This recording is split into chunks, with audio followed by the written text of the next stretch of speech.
Good afternoon and welcome to 90 Minutes Live in association with Easy Shelf Direct, which this afternoon finds us at Bell Close, home of Leighton Town. Southern League Division 1 central action between the home side and Hertford Town this afternoon as the race to the playoffs hots up. There are 8 Saturdays remaining until the end of the season.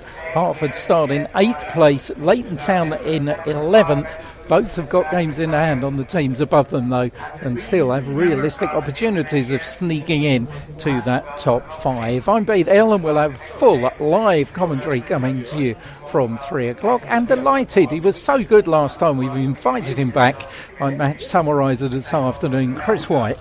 You were desperate, weren't you? Good afternoon, Pete, and good afternoon to all listeners as well.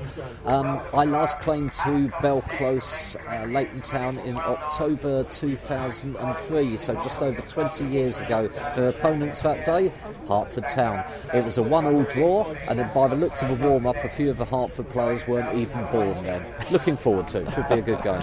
Yeah, I think you're absolutely right. Take you through the teams. Last time at Hertford were here, by the way, was the 16th of August 2016, when they won 3-0 in the Spartan South Midlands Premier Division. Goals coming from Tyler Hatherley, Ricky Light, and an own goal. The Hertford line-up then just one change. Cardozo in, Wilson Burnell not in the squad this afternoon. So they'll start still with Will Kears in goal. Across the back four from right to left, Morgan Mahoney, Harry Gilzine, Ben Aherd and Karaima Shani. Playing just in front of those will be Joe Bennett, will provide that shield in front of the back four. A little bit further forward, Billy Mardell-Smith and Brian Garzon. And then there'll be a front three of Sonny Coughlin-Brown on the right, Cardozo through the middle and Sendedge on the left. Harvard substitutes Lomre Balogan, Archie O'Brien, Joe Nardelli, George Andreo and Urad Memaj. As far as the home side are concerned, well, they obviously weren't happy with their 2-0 defeat at Kempston in the week, because their manager, Gary Flynn, makes 5 changes and gives a debut to one of 2 players he signed yesterday from North Lee. So they'll start with Xavier Comas Leon, the Spanish goalkeeper, Luke Pyman, James Sage, Seb Simpson, Declan Peart, who signed yesterday from North Lee and makes his debut, Alfie Bow, Finley Brennan, Charlie Patterson, Jake Watkinson, Harry Williams and Finley Jaggard. On the bench for the home side this afternoon, Louis Barrett, Ben Farrell, James Towell, Lance Williams, who was the other player signed yesterday from North Lee, and young defender Elliot Kefford. Our referee is Mitchell Cartwright, who comes from Coventry, so he's had a little way to come down the M1, and his assistants are Christopher Parpurgi and James Tremulo. So that's the I's dot in the cross, the T's crossed as the 2 teams come out onto the field. Leighton Town in their home strip of red and white striped shirts and red shorts, and Hertford in the away strip of yellow shirts with blue sleeves and blue shorts. So as I was saying, Hertford 8th, they're top of the form league, 12 points from the last 6 games. Leighton Town haven't had it all their own way recently, 16th in the form league, 6 points from 6. But both of these two know, Chris, they've still got games in hand on the teams above them. Well, absolutely, and Hertford Town, after losing at home to Welling Garden last week, I'm sure that they're going to want to make amends for that slip up and get a result, get something to come home with here at Leighton Town. Nice to see all the mascots. I seem to have a bit of a history of this. It was the same when we went to Kempston, wasn't it? But the home team, every player had a mascot, but it's lovely to see the kids out there, and I'm sure they'll have a good day. Well, we've got a nice table in front of us as well. What we could do with is some of that tomato soup at half time, I think. It's belying the sunshine which greeted me in Ware this morning, because it's a little bit nippy still here at Bell Close as the 2 teams shake hands with the officials. The size of this press table, I'm expecting someone to come along with an a la carte menu at any moment. It's certainly the biggest press table we've had all season, thanks to Leighton Town for that and their hospitality this afternoon. Hertford haven't had it all their own way away from home this season. They've only won 5 of 14 away games.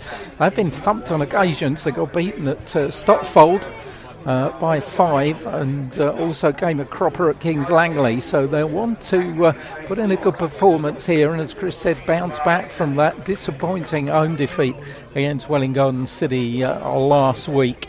5 victories away from home. They've come at Biggleswade Town, not an easy place to get full points, Aylesbury, Kempston, Northley and Thame.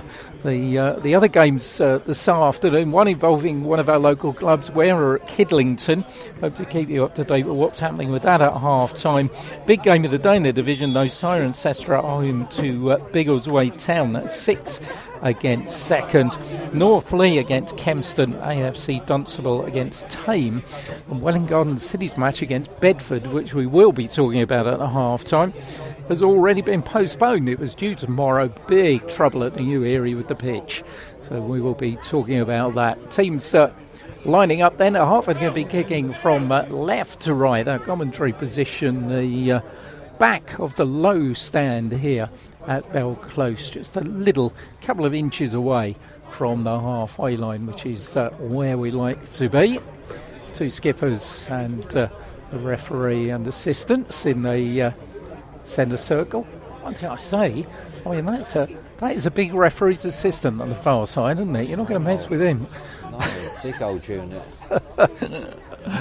So, Hertford Town then, who in the table were 8th this morning. They're themselves, well, it's got to be said, probably a point off the playoffs, because we expect Northley to drop out of the top 5, and so it'd be down to 6 at the moment. Cirencester have got 40 points, played 27.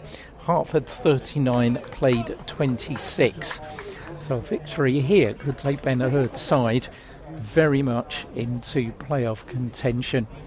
Just Leighton saying to you off air, sorry Pete, as well, before we started, the pitch looks quite bumpy. It looks surprisingly dry considering all of the rain. I know we haven't had any wet stuff in about a week, but it still looks surprisingly dry out there, which is good to see. Yeah, it's good to see. Well, that could be interesting with the Hertford, of course, because they're used to the Smile IT carpet at home. Game's underway as Joe Bennett pushes the ball forward, looking for Cardozo, who's he's made 24 appearances this season. The majority of them have been off the bench.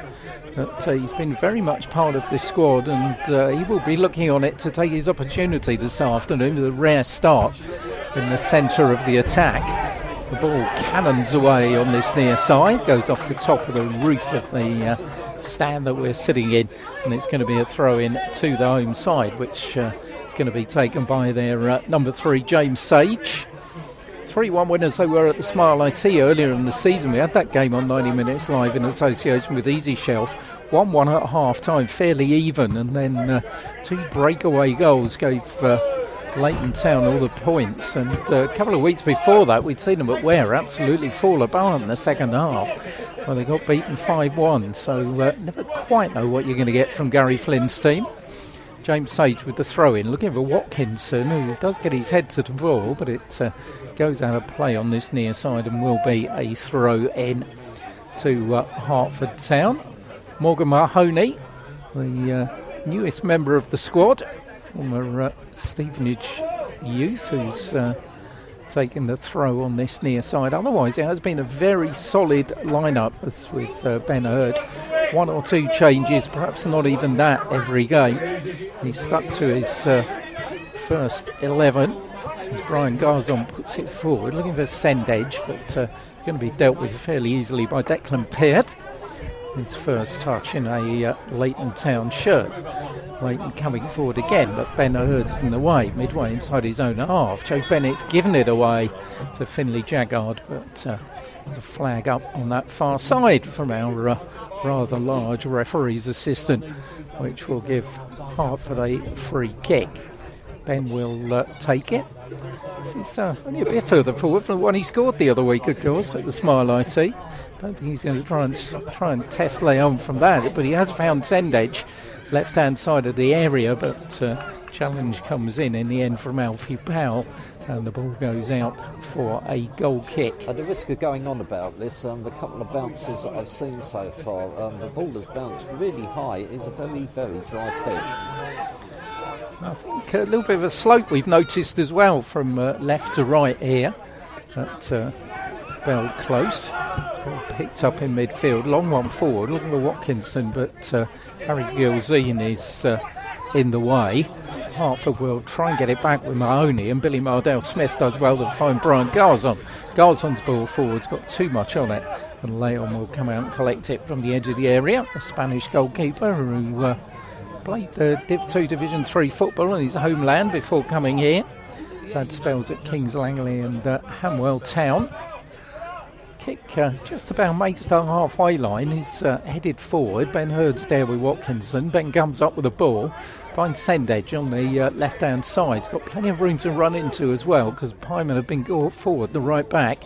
Sendedge beaten to it first of all by Declan Pearce. I think it's a bit of a shove in the back, and the ball in the end ricochets out, but Billy Mardell-Smith will pick it up again for Hertford. Mardell-Smith fancied a shot blocked on the edge of the area and will break this time to Finley Brennan. Ball pushed forward for Harry Williams, but good challenge coming in. So throw in to Leighton Town on that far side of the field. Declan Pearce, big central defender, saw him play North Lee, sadly part of the North Lee exodus, which has seen most of their first team squad play their football elsewhere in the last couple of weeks. As Sendedge picks the ball up and Mashani just slices it over the fence on that far side. I mean, slope one way, but as you were saying, Chris, there's kind of a slope across the pitch as well, because when you look at the rail there, it's got a shoulder height. Yeah, very high.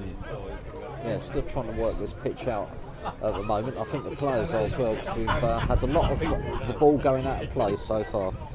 Throw in to come in. Don't know how the wind's going to affect things actually, as it's headed out from inside the 6-yard box by Ben Hurd.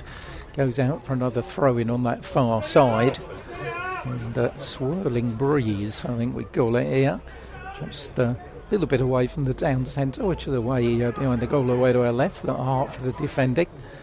Declan Pearce, who's added a long throw to the Leighton Town Armoury, which he's now taking. He lands on the edge of the 6-yard box, headed out by Harry Gilzine when it could have been dangerous.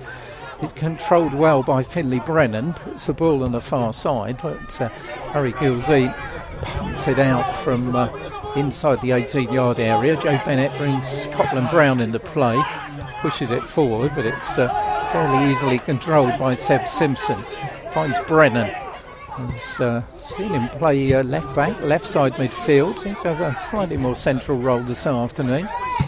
Mardell-Smith volleys it forward, and James Sage will wait for it to come back down to terra firma, but referees blowing a picture because Garaima Shani has gone down inside the penalty area, and it'll be a little. I didn't see at all. I mean, he's going to get some treatment from the as the debate goes on. Sponge man, trainer. I think it was you that started that one actually.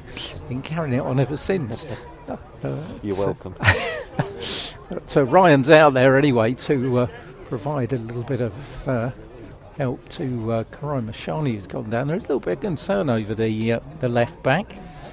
Looking at what's on the bench, no real direct replacement should he not be able to continue, but I know Ben likes a lot of his young players to play in numerous positions, and Billy Mardell-Smith just seems to be limping a little bit as he comes across on this side as well. And there is a good amount of concern about Karai Mashani. This would be a real shame because he signed a contract with Hertford a couple of weeks ago, and he's had an outstanding season for a 17-year-old. But at the moment, the referee's there, and he's sometimes these kind of innocuous-looking ones that turn out to be the worst injuries. And I have absolutely no clue how it happens as well. There was the throw-in, wasn't there? And it bounced around in the penalty area a little bit, and the ball was pinged sort of square just outside the box, and the shot was blocked, and Hertford broke, and then the player was lying on the floor. So whether he's twisted something, I just don't know. But it certainly wasn't a bad tackle that caused it, whatever it was. Always a risk. I see, you were talking about the pitch, the possibility of getting your studs caught and something twisting. He's back on his feet, which is good. Karai's back up, but he is limping, so we'll see what that means. We're the two dugouts, we're on the same side as the dugouts, which is a bit unusual, apart from of course, the situation we find at Watson Park, but they're kind of to the left and to the right of the stand. Having mentioned the size of the press table, they're possibly some of the sturdiest dugouts I've ever seen in my life. They're not going anywhere in a hurry. I think they're bomb-proof, actually. Look at them. Karai Mashani's going off on the far side. Just having a look up the line to where the Hertford bench is with Pat Sinfield there, and it doesn't seem to be any immediate action, so hopefully Karai's going to be back on.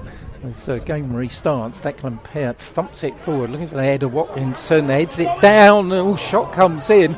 Will Kears has fumbled it and manages to get it at the second attempt. It was Harry Williams' effort. And the young goalkeeper not looking too certain there. Hertford getting away with that. Mahoney's given the ball away to Sage, though. Long ball forward, Watkinson again, but Harry Gilzine sorts that out, tries to find Cardozo, Declan Peart in the way. Seb Simpson gives it away to Sonny Coughlin-Brown, who's down by this near side. Mahoney does well, get there ahead of Finlay Jaggard, plays the ball back to Joe Bennett. Billy Mardell-Smith now chips it forward, looking for Coughlin-Brown, fairly easily dealt with, and Seb Simpson goes down under challenge from Mahoney. And that'll be a free kick to Leighton Town. Need to take a little bit more care with their balls from just inside their own half. There's been 4 or 5 so far, most of which have just gone into no man's land. The last one did reach for centre forward, but at a height that he found it very difficult to control. So it'd be good to see them taking their time a little and finding a good pass there. Well, Karai Mashani is back on, but he looks to be limping to me on that far side. And we'll see, hopefully he'll be able to run it off as Sonny Coughlin-Brown wins the ball inside the Leighton half, but Peart will head it all the way back to lay on. And I don't think how much longer he's going to be able to carry on. I mean, Paz Sinfield's just looked back down to the bench, and I don't know quite what is going to be the view. It's a difficult one, I suppose, when your manager's actually on the pitch. And so has a lot of things to think about, as well as whether he's going to substitute his left back as ball comes off Finlay Brennan and goes out of play on this near side. And just that, actually, Pat Sinfield's just signalling to Mashani, who signals back that he's okay. So here's Jaggard, plays the ball out on that far side, looking for Pyman. Pyman gets the other side of Sendedge. He's in the area, is Luke Pyman, pulls it across. Oh, it's gone straight through Will Kear's legs and into the back of the net. Leighton Town take the lead. The young goalkeeper puts his head in his hands, and Hertford find themselves a goal behind after 10 minutes, and purely down to their teenage goalkeeper. There's also the fact that the left back is struggling, or the guy on the left side of the defence as well, and the Leighton player ran past him as if he wasn't there. It wasn't the most powerful shot in the world. Keeper should have saved it. He fell on it and it just went straight through his legs. He'll be very disappointed with that. Well, Will Kears has had the nod in the past few weeks over Luke Mewett. He's not here this afternoon, but he'll learn. He's young teenager with a lot of promise, but he will learn. And as Chris pointed out, I don't know how long they're going to leave Mashani out there, because he really is struggling, and while he struggles, Leighton Town will obviously be looking down that right flank. Not a good start for Hertford. Last time they made a bad start and conceded one in the opening 10 minutes. They conceded 5 at Stopfold. Let's hope this one doesn't go in similar direction. They've won twice this season when they've conceded the first goal, drawn twice but lost 10. Sendedge forward, looking for Cardozo, controls the ball well away from Peart and then gets his shirt tugged back by Seb Simpson. Takes the free kick quickly to Mardell-Smith. It's Sendedge down the left side, but flag up on this near side for offside.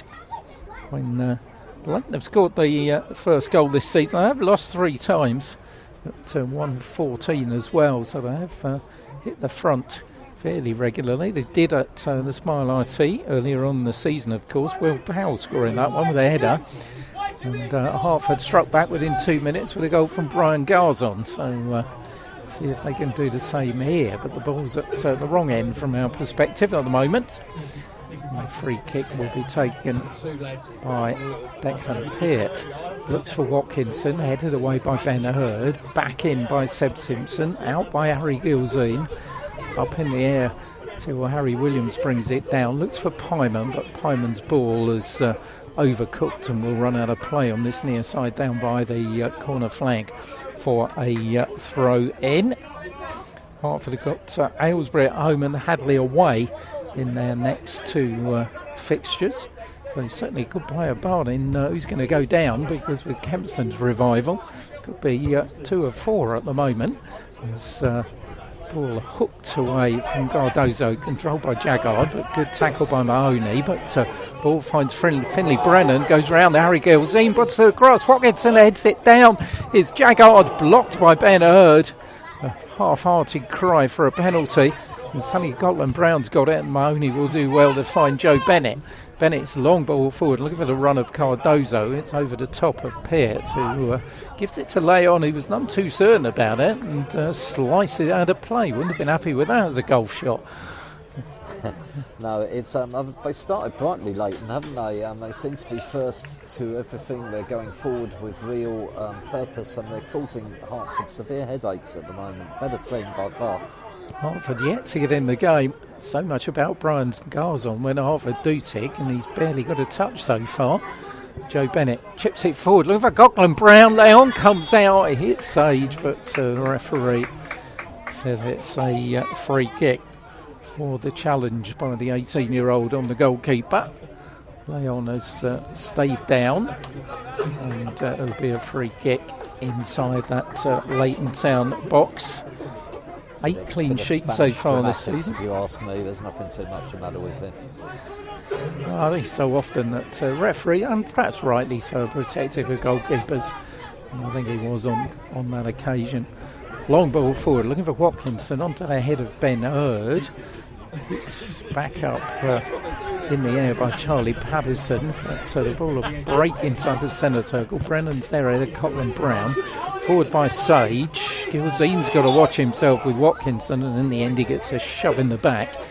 And the Hertford will have a free kick, which Ben Hurd will prepare to take. 126 appearance in Hertford shirt for Ben Hurd this afternoon. Long ball forward, Alan Sage's header lands with Brian Garzon. Let's see what he can produce here. Garzon turns, plays the ball inside, then gives it away to Patterson. Patterson, long ball looking on that far side. It's gone by Mashani. Here's Williams in. Kears has come all the way out, and Williams has wasted a good chance. Kears did well to push him wide, but should have done better and put it over the top of the crossbar. I honestly think that Hertford needs to take it, and look, he's just gone down again now. They need to take Mashani off, because again the attacker went running past him then as if he wasn't there. Yeah, and I think it is going to happen, Chris. I don't see a substitute here. Gone quite see who it is. Since he had the treatment, it must be almost 10 minutes ago now. It's going to be George Andreu who's going to come on, I think, wearing 16. Another one through from the Ben Hurd Academy, and he will come on to fulfil perhaps a role in that left back. They may well change the formation, we'll see, but here he comes. So that's a big blow to Hertford. Mashani's been very much one of their go-to players, and has played well in the modern parlance. He's a very good young player as an inverted fullback, and he's not going to be able to continue here. So it's George Andreu who is going to come on for Ben Hurd's team. So nothing going their way at the moment.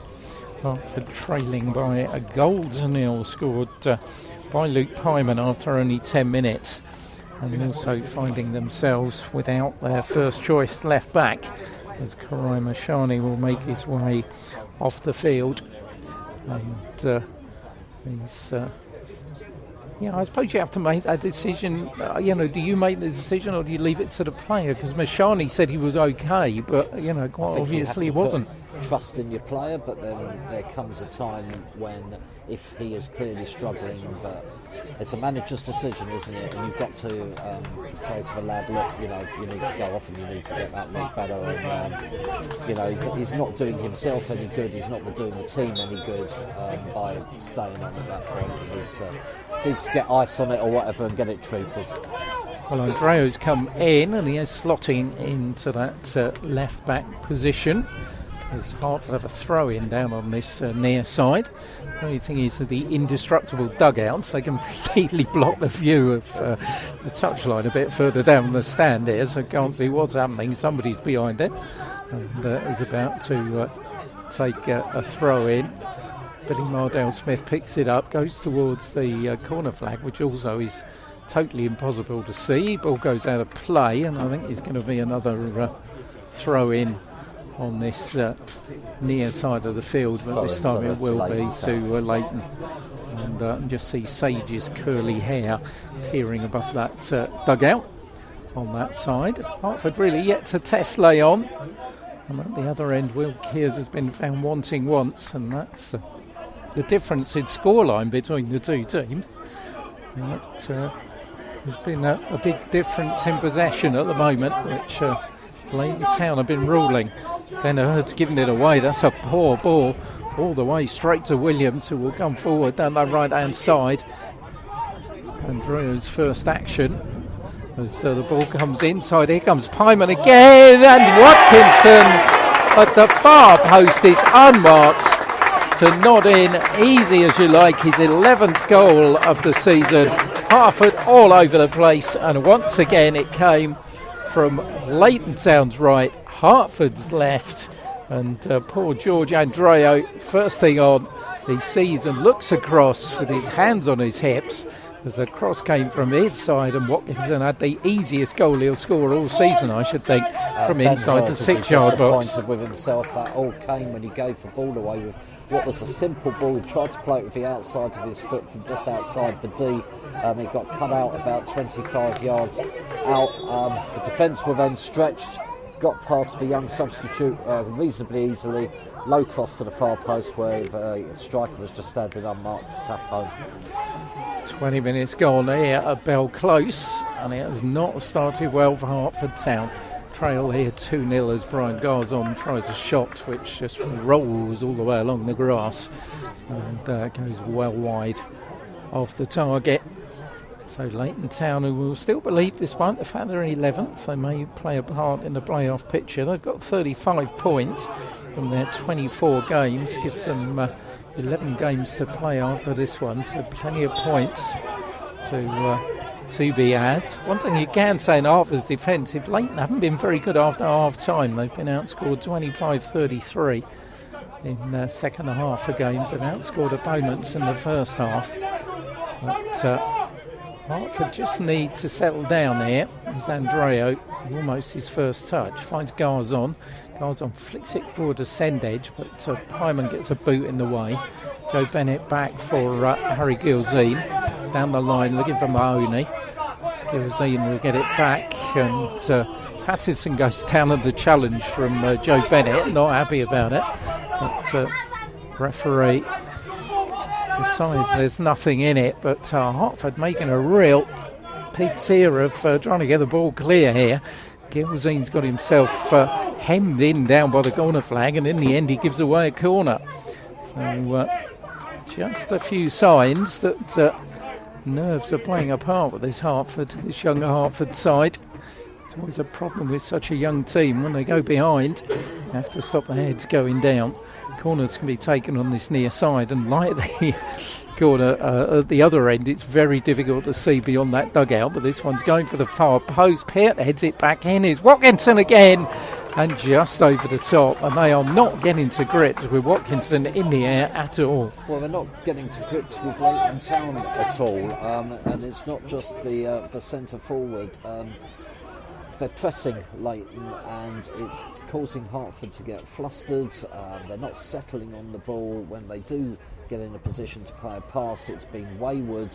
They almost need a timeout or something to reset, because nothing is going their way at the moment at all, unfortunately.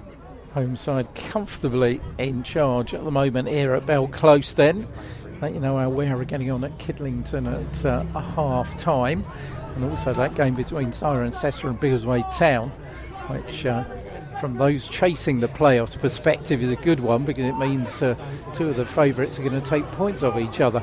Here's Williams again, another one across, and it's just Mahoney who stops Jaggard having a clear chance on goal from inside the 6-yard box again. Once again it's across from that right hand side, which is causing the problems. I think it was ball put across by Finley Brennan, but Garzon should get it clear under challenge from Pattison. Brings in Andreu, finds Joe Bennett. Garzon gets it back, tries to find Sendedge on that far side, but can't do so. And a fairly easy job for the number 5, Declan Peart. Although it broke down, those little 3 or 4 passes that Hertford put together there was the first sign of actual cohesive play during the afternoon so far. So let's hope that that's the forefront of better things. Well, they certainly need better things as Seb Simpson heads it up in the air. Cardozo's beaten to it by Peart. Joe Bennett will play it forward to Sonny Coughlin-Brown, who come infield.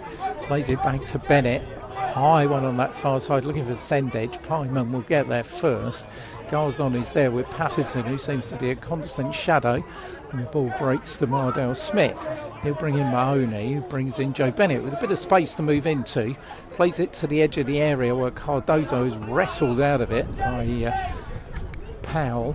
And the ball was cleared only as far as Mahoney. This is Hertford's first bit of concerted pressure of the afternoon, and Garzon just failed to take the ball on, but it's Andreu who's coming forward with purpose.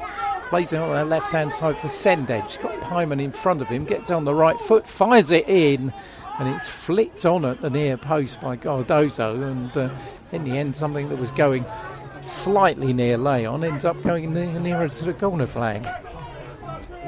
I do wonder, Hertford Town are obviously used to playing on a pristine surface at home where the ball is always true, whereas here it's bobbly, and I'm not knocking the pitch, no one can do anything with the weather that we've had over the last few months, but Leighton just seem to have adapted to the conditions and everything better than Hertford. Down the line comes Harry Williams. The challenge comes in from Ben Hurd, and the ball will go out for a throw in to the home side. Declan Peart will come up from the back to take the long one again, you would imagine, aiming at Watkinson, who's been a real thorn in Hertford's side. Pyman goes into the box as well. He's an aerial threat. So plenty of aerial threat and physical presence about this Leighton Town side. As Peart's throw looks for the edge of the 6-yard box, Pyman heads it on, but there was a push in the back. And it will be a free kick to Hertford. They do seem to be towering above the Hertford players, don't they? There's a definite height differential between the two teams. Yeah, I think it was a little bit that we saw at the Smile IT when they came from 1-1 at half time to win 3-1, whereas at Wadsham Park, when they played Ware are a big team themselves, and they were equal to that physical battle. And I think maybe that's why they fared a little bit better on that particular afternoon. Barton Rovers here on Tuesday, and then Biggleswade on Saturday, so a couple of important games for Gary Flynn and his squad, having lost midweek of course to a resurgent Kempston Rovers, who really are making life very difficult for those around them at the bottom of the table. Long ball forward, Watkinson, a couple of hands on Mahoney there, but the referee not interested. Still in possession, plays it midfield to Pattison. Pattison plays it to his right to Peart, but Ben Hurd's in the way. We'll play it down the line looking for Garzon, but too easy again for Declan Peart to sort it out for Leighton Town. And Drew, who's put under pressure by Williams, who snuffles the ball away from him, and that's good work by Billy Mardale Smith. Otherwise there would have been another dangerous cross coming in from that right hand side. And really is, I think it's partly also, I mean, Sendedge is not coming back and defending, is he?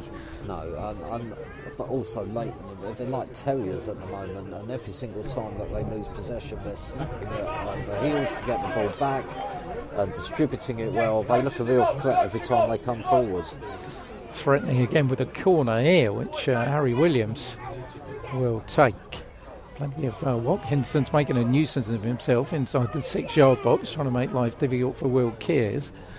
And Watkinson just replaces the ball and will take it right-footed, and the header comes in the end from Alfie Bow.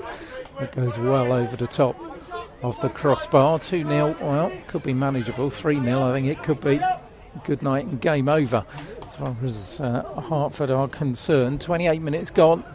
First half here on 90 Minutes Live in association with Easy Shelf Direct. Pete and Chris with you this afternoon. Thanks for joining us. As Will Kears kicks from the goal away to our left, looking for Cardoso, who really has been muscled out of it so far. Pattinson chips it forward, looking for a run of Williams. Kears is out to the edge of his area and will collect it. Bowl it out to Joe Bennett, who will find Andreo inside for Mardell Smith. Billy coming forward. Billy still coming forward, and then just runs into Declan Peart. Bounced off him like a pinball, but did manage to win a free kick. So I think that illustrated men against boys a bit there, didn't it? And that's exactly what I was about to say. It really does. He just stood there and brushed him aside as if he wasn't there. It's a bit like the AJ fight last night. So it's Brian Garzon who's going to take the kick for Hertford Town. He's just left-hand side, middle of the Leighton Town half. He could do with something here. Sendedge has come over, poised to make a late run. He tries to go for Cardozo on the edge of the area, but it's easily read by the Leighton Town defence. Garzon down the line again. That's a good ball. Picks out Billy Mardell Smith. Parallel to the edge of the 18-yard area. Andreu comes across. Good turner, good save. Cardozo shots, and Leon was down to his right-hand side and finally cleared away by Sage. First time at Hertford have threatened. Really good move as well. They knitted that together really well. That was an excellent save by the Spanish keeper. Ball still inside that area. Cardozo wrestling with Peart again. Mardell Smith picks it up. Garzon scuffs it towards the penalty spot. Mardell Smith gets it back. A little bit of pressure here from Ben Hurd's side. Ben picks the ball up, finds Mardell Smith. He's got Mahoney making the run down this right-hand side. Mahoney gets it across. It's high going to the far post, and it's going to run out of play for a goal kick to Leighton Town. At least something a little bit promising there. From what I know about goalkeeping, which is very little, I think they are the hardest ones that you can have when they come at your near post really quickly and unexpectedly. He did ever so well to get down and just fingertip it round the post. So, but good signs from Hertford. Doubly difficult, I guess, when you have anything to do as well. That's the first time he's been called into action. As Ben Hurd gets above Watkinson this time, and Gilzine will pick it up midway inside his own half. Got Mahoney on this side, decides to go back to Kears.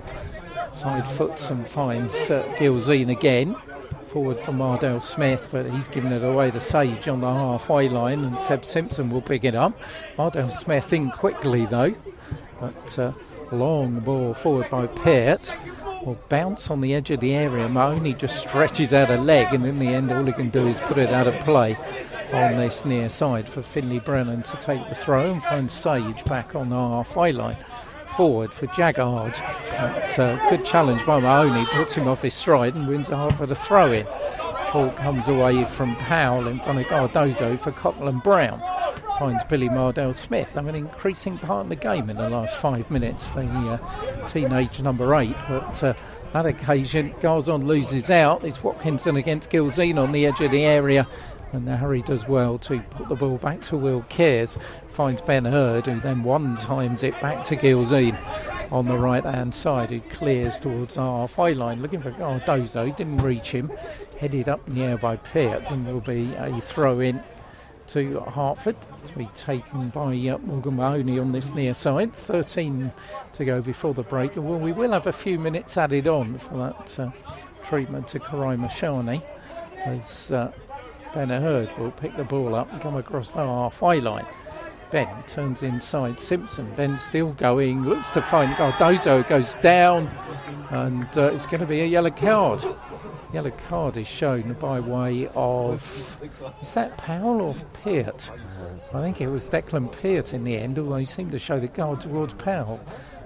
It's a bit unlucky to get a yellow, to be honest with you. The attacker went down very easily. Well, it's a free kick to Hertford. Real opportunity here. Some 20 yards out, left-hand side of the D on the edge of the penalty area. Brian Garzon, we know, will be interested in this. Sendedge is there as well. Both of them can hit them. And the ball that's just been sent out, Hertford not happy with, so they're going to change it for another one which goes out towards them. It's going to be Sendedge or Brian Garzon. I would think Garzon with the right, Sendedge with the left is the possibility here of the way this one's going to go. Leighton have got a 1, 2, great 3, position, 4 man 20 wall. yards out just on the edge of the D on the left-hand side facing towards the goal. Leon has got to get his angles right here. So Brian Garzon scored against Leighton Town at the Smile IT earlier in the season. Can he repeat the exercise here? Garzon's kick, fires into the roof of the net. Struck it, son. Leon got a touch to it, couldn't delay it, goes into the top right hand corner. Game back on at Bell Close. Leighton Town 2, Hertford 1. That wasn't quite the clanger that the Hertford goalkeeper did for the first, but I felt the Spanish goalkeeper, after such an excellent save 5 minutes ago, should have done better. Got a firm hand to it, just pushed it into the top left hand corner. Great strike by Hertford, they're back in it. Brian Garzon's 14th goal of the season not only brings the Hertford level, takes him up a place in the 90 Minutes Live in association with Easy Shelf Golden Boot, which we'll be telling you about at half time as well. He's now the top player in that competition from level 4. Another card's coming out here. Seb Simpson's going to get the card. That was for an elbow. And, so just a little sign that the home side, who were well in control, is getting a little bit frustrated here. It was an elbow that was flailing, and can't see, is that Harry Gilzine? I think it's Harry Gilzine who's gone down, is it? No, he isn't Harry Gilzine. It's can't see who's gone down at the moment. Just have a look, he's obscured by players. No need for it, to be honest with you. The Hertford player is going nowhere. Right in the sort of centre circle, happens. He was running away from the goal that he's attacking at the moment, and the defender just threw an elbow for no particular reason. Well, going by a process of elimination, I think it's Sonny Cochran-Brown who's down, because I can't see a number 7 out there. So Ryan's been a busy boy so far, treating Karai Mashani, and now Sonny on the deck. But hopefully he will be okay. He's indeed the number 7, Sonny Cochran-Brown, who's down. So it's going to lead to probably 4 or 5 minutes, I would guess, added on to the end of the first half here, because of the treatment to Hertford players. Ben Hurd's patiently waiting to take the kick, just shy of the centre spot as Sonny comes off here.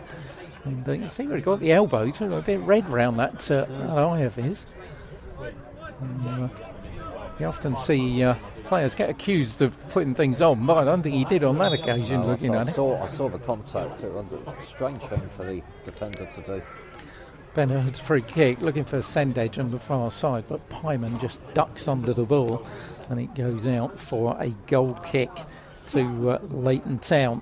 Bit of a cliche, Pete, but next goal is vital, I would say, in this one. Yeah, I think you're absolutely right. If Leighton score at a 2-goal margin, will be something difficult to peg back. If Hertford score it, well, who knows what could happen. And Brian Garzon's goal, by the way, is the 101st commentary goal that we've had here on 90 Minutes Live in association with Easy Shelf this season. You keep waiting on his statistics, you know. Yeah, I've been waiting for that one. Somebody asked me, can I remember all of them, because I've commentated on all of them, and the answer is definitely not. But there have been a few crackers. There have been some from the halfway line, of course. James Goloski for Welling Garden City, Wilson Burnell for Hertford, and Joe Dearman for Ware have all scored from the halfway line this season. That's been 3 of the 101. As Finley Brennan will take a free kick right in front of us here, left-hand side.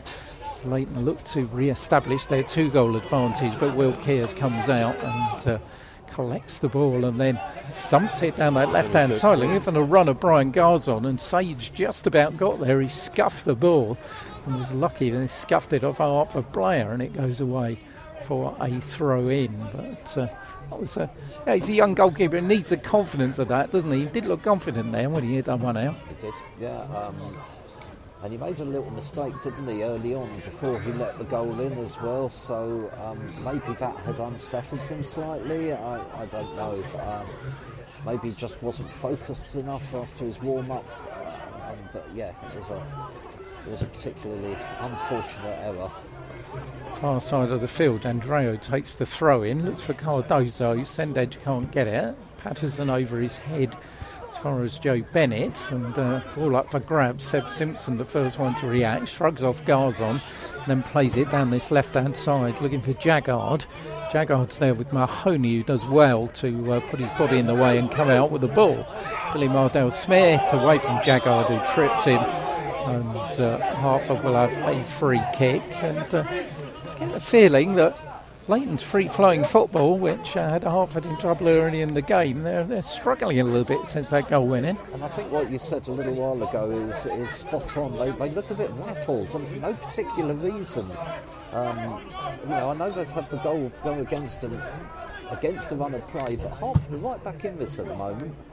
Long kick far side, sorted out by the Leighton defence. Andreo will let it run out of play and take the throw quickly again, looking for Cardozo, who's beaten in the air by Declan Peart, but it came last off of Cardozo and goes out for a throw-in to the home side on that far side of the field.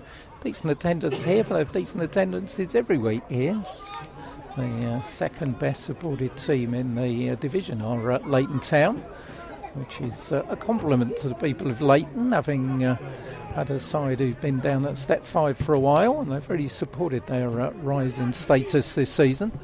As Joe Bennett goes in, long ball forward, Cardozo's going to run for it, but Leon is always favourite to come to the edge of his area and collect the ball quite comfortably.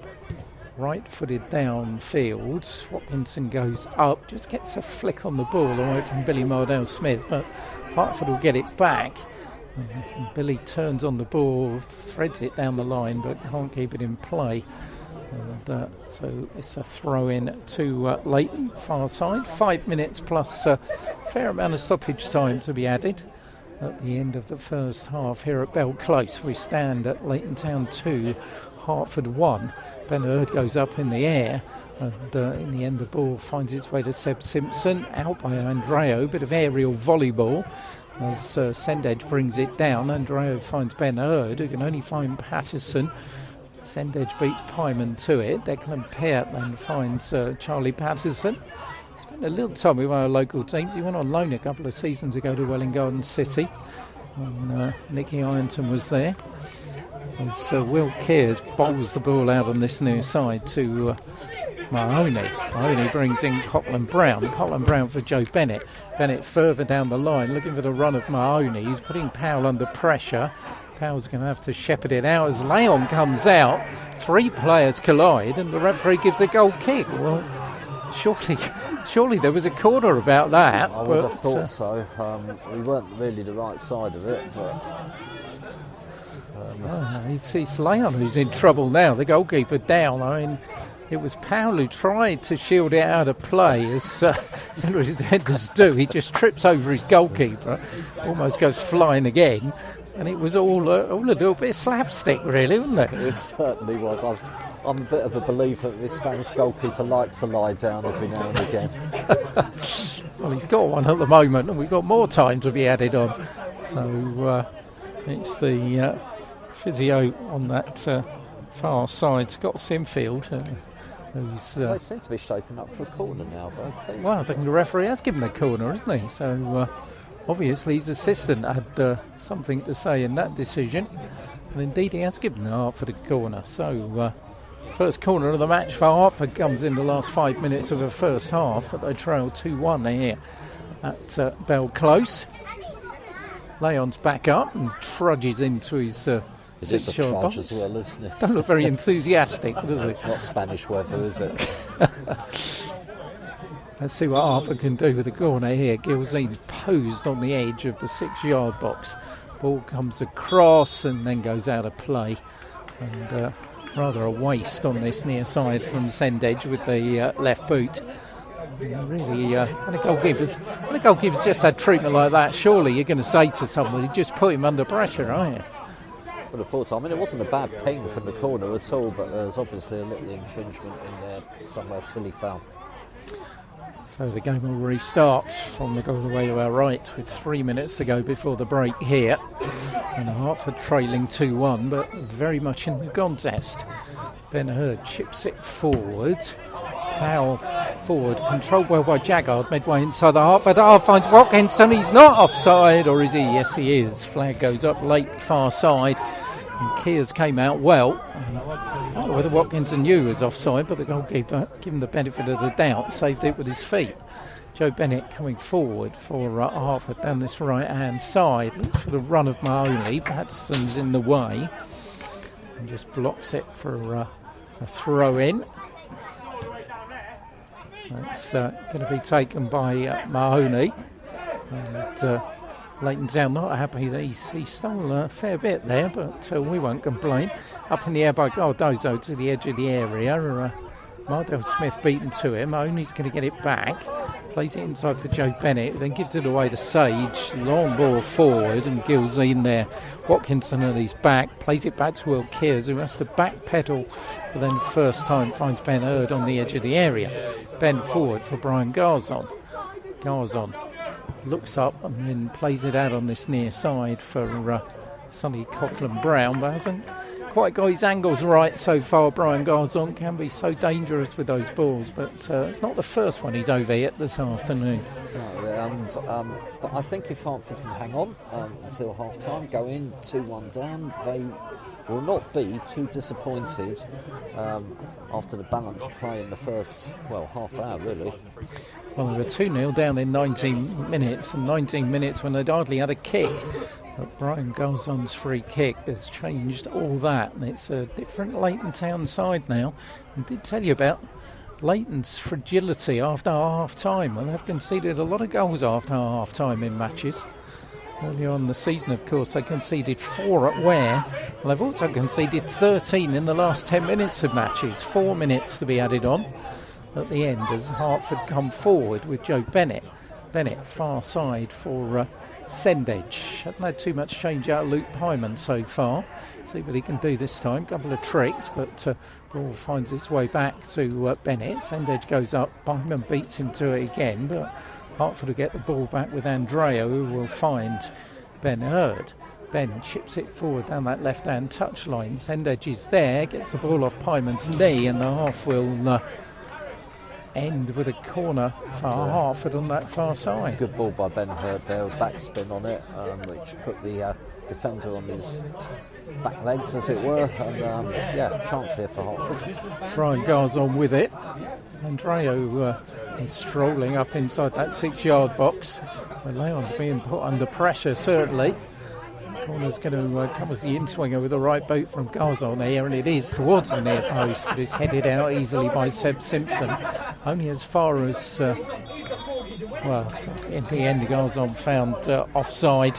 Disappointing. You've got to beat the first man, haven't you? Yeah, didn't do so, and when the ball came out to Joe Bennett, Garzon was in an offside position, so Leighton will have a free kick down by the corner flag on that far side. 90 minutes live in association with Easy Shelf Golden Boot coming up for both men and women. A little bit of half-time chat as well about the weather, what's been happening at Bedford, and how many games that are still left to play. So plenty coming up at half-time. Won't be telling you about Leighton Town. You've heard all that before. This is the third time we've seen them this season, which takes the pressure off me because I don't need to find a Muppet link. So on this near side is Sonny Coughlin-Brown. Joe Bennett's ball forward over the top of Sage. Cardozo's going to get there first. Chance for Hertford. Mahoney's made his way in the area. Garzon's there on the far post as well. Cotland Brown gets the ball back.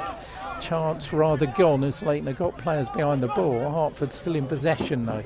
It's only Cotland Brown towards the edge of the area. Cardozo's beaten to it by Patterson though, who scuffs a clearance on that far side to Williams, big way inside his own half. Inside for Seb Simpson, and Jaggard's got a good amount of space here because Mahoney's been caught forward. As Jaggard plays it left hand side of the box, looking for Williams, who's just eased out of play by Ben Hurd. And rather what happened with Seb Simpson and Billy Mardell-Smith. Ben Hurd's just beckons for the trainer to come over, so I'm not quite. He must have fallen awkwardly, I think. There's Harry Williams who's gone down, so they're going to have time added on But looks to be okay, I think. He is sitting up now, so hopefully he is okay. No major damage done. But it's just Ben using his experience, wasn't it, really? And I suppose part of the problem, I think, there is you were saying earlier that we've got this kind of little slope off the pitch, haven't we? Yeah, and you're running along in a straight line on a flat surface, and suddenly the ground goes up, and it's going to knock you over, whatever it is. He seems fine anyway, that's good. Yeah, that's good news that Harry Williams is back out for us. And so it's going to restart with a goal kick, which Will Kears will take. The referee's had a look at his watch, but still making us another couple of minutes to add on at the end of the first half here. As the temperature begins to drop a little. As sunshine has gone, and it's white and grey clouds above now as Ben Hurd picks the ball up. Finds Billy Mardell-Smith. Ben will get it back. Brings in Mahoney on the halfway line.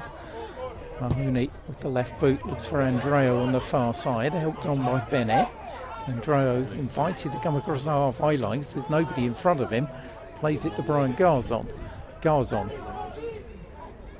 goes one way, then the other. He's got Sendedge outside him, and then in the end just gives it away fairly tamely at the end of the first half. Well, Hertford will go in 2-1 behind, but the way it figured out that first half, they will be a lot happier than they were after 19 minutes. At that stage, they'd lost Karai Mashani to injury. They were 2-0 down and seemingly out of the game, but it was Brian Garzon's free kick which Leighton poured into the top right-hand corner after 33 minutes, which really has made it a much more even contest here at Bell Close. Half-time, Leighton Town 2, Hertford Town 1.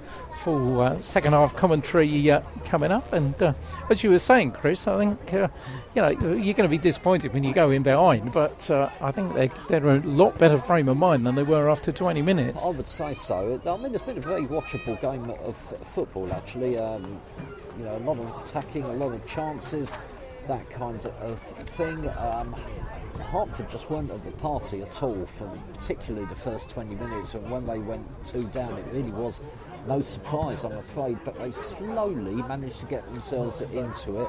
The free kick that they scored from was a little bit fortunate in my opinion, and the yellow card was definitely harsh, but he took the free kick superbly, although the keeper got a hand to it. It was a lovely finish, and then they've had some chances after that to get right back into it and to get level. Second half should be interesting.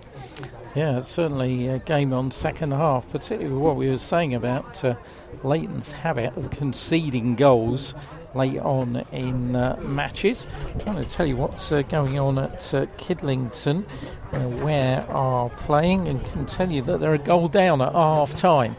So both local sides down. Kidlington 1, Ware 0 at half-time. The other one I can give you at the moment is Dunstable 1-1 with Tame at half-time, which is a good result for Tame at the moment.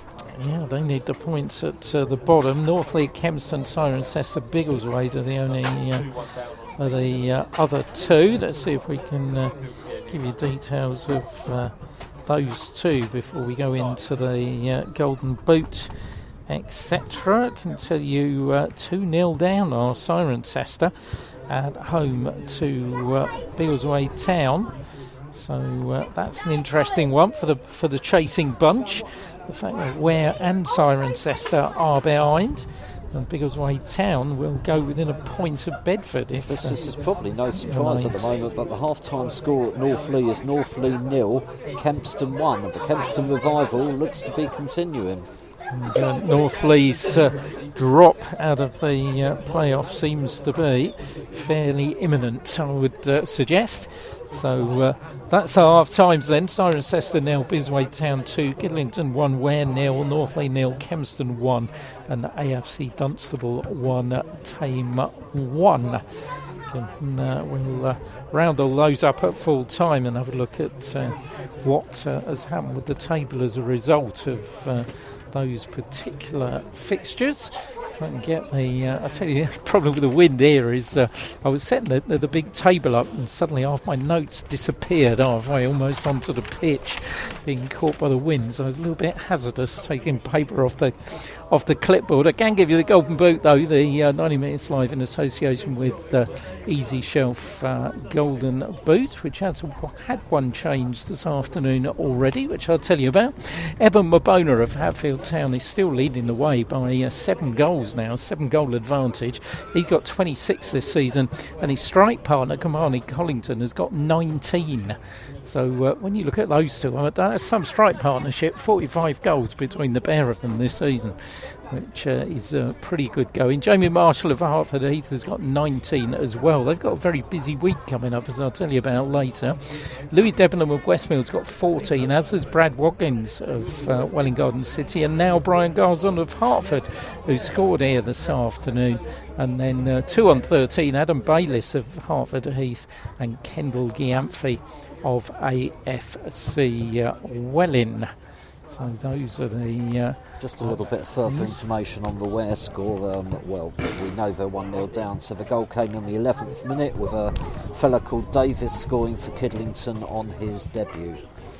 So Ware down by a goal to a ground where they don't do well. It's a bit of a bogey ground for Paul Halsey and his team. I wonder if Bailey the dog has made the trip. It's a bit of a long drive for Bailey, I would think, all the way to Kidlington.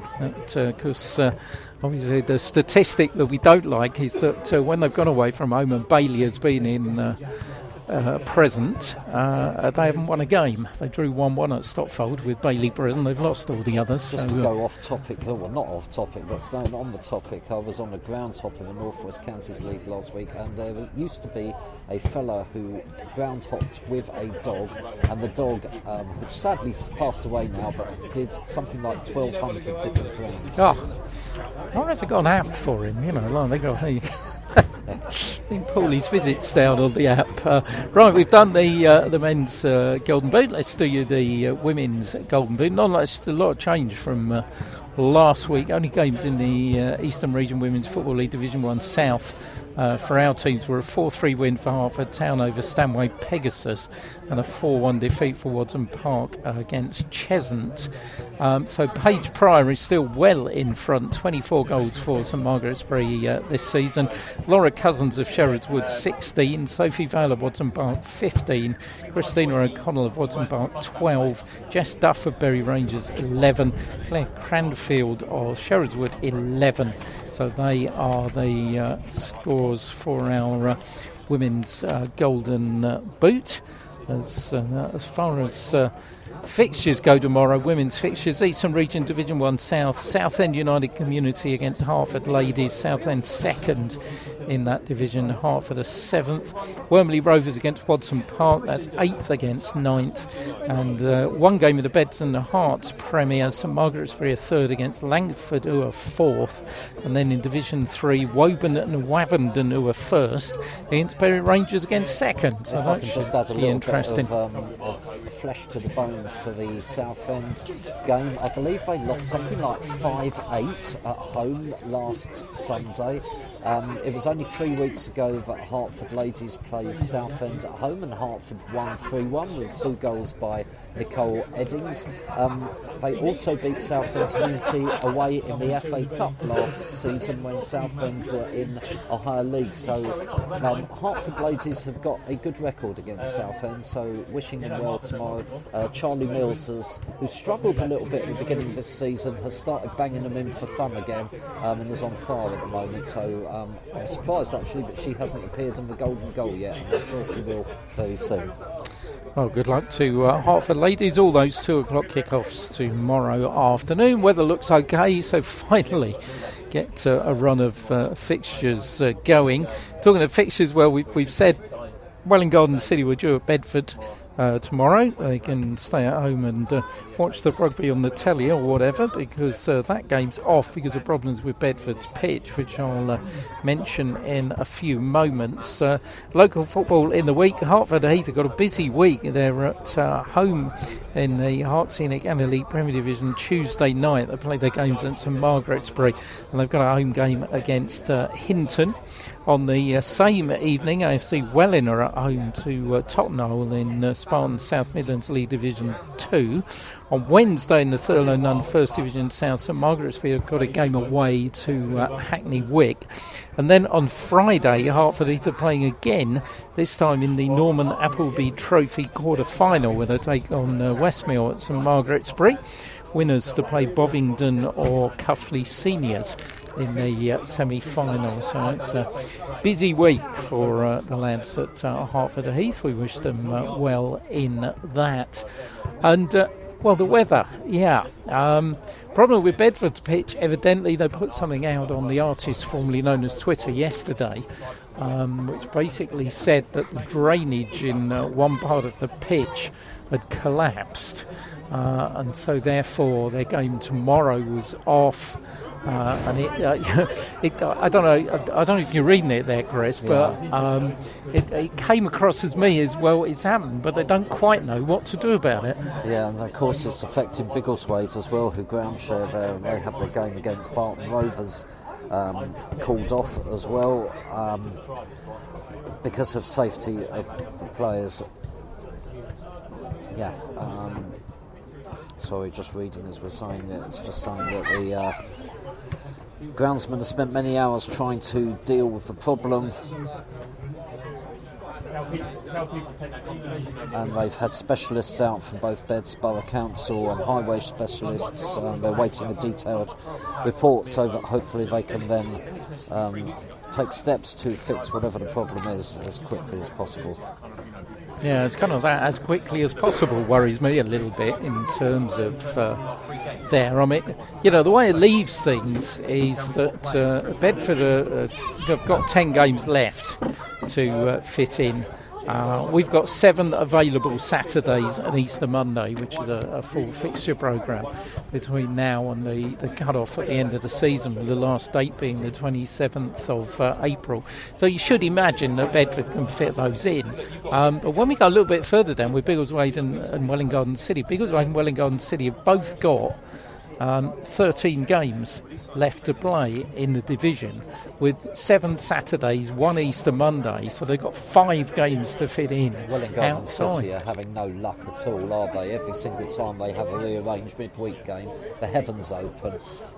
They very nearly got the match on Tuesday evening. There was one small square of the pitch which was still soft, and the referee deemed it unplayable, which was very unfortunate. I know that everyone at the club wanted to get the game to go ahead, but I guess the referee's hands are tied, and he has to look at player safety, and therefore that led to that decision. But then to have this game called off at Bedford tomorrow, they really have no luck, and you run the risk of injuries when you then have to start playing so many games in quick succession, and I can't see any other way that that's what Welwyn Garden City are going to have to do over the coming month or so. Well, last game at the Pexhurst for them was on the 27th of January, so obviously problems there. And I guess there's 2 things that come out, obviously, with the situation with Welwyn Garden City, Biggleswade and Bedford, is that the ground shares are involved. and whether, on those pitches which perhaps, we had, you were with me when Mark Weatherston criticised the pitch at the Bexhurst after the game against Kempston Rovers. And, it does make you wonder why you've got two fairly notoriously poor pitches, both got ground shares. Is that the right decision? Well, the positive news is that AFC Welling's match at Hearns Way today is on. And in fact, for those interested, AFC Welling were 3-0 up after 20 minutes. There's no tweets after that point, but yeah, so at least the game has gone ahead, so that suggests that the pitch has finally dried out to an extent, and let's hope that we get a run without any constantly heavy rain. I mean, I don't know if it's necessarily the ground share, it's just the sheer volume of water that we've had everywhere. The conditions over the last few months have been atrocious, and there have been many clubs that have struggled.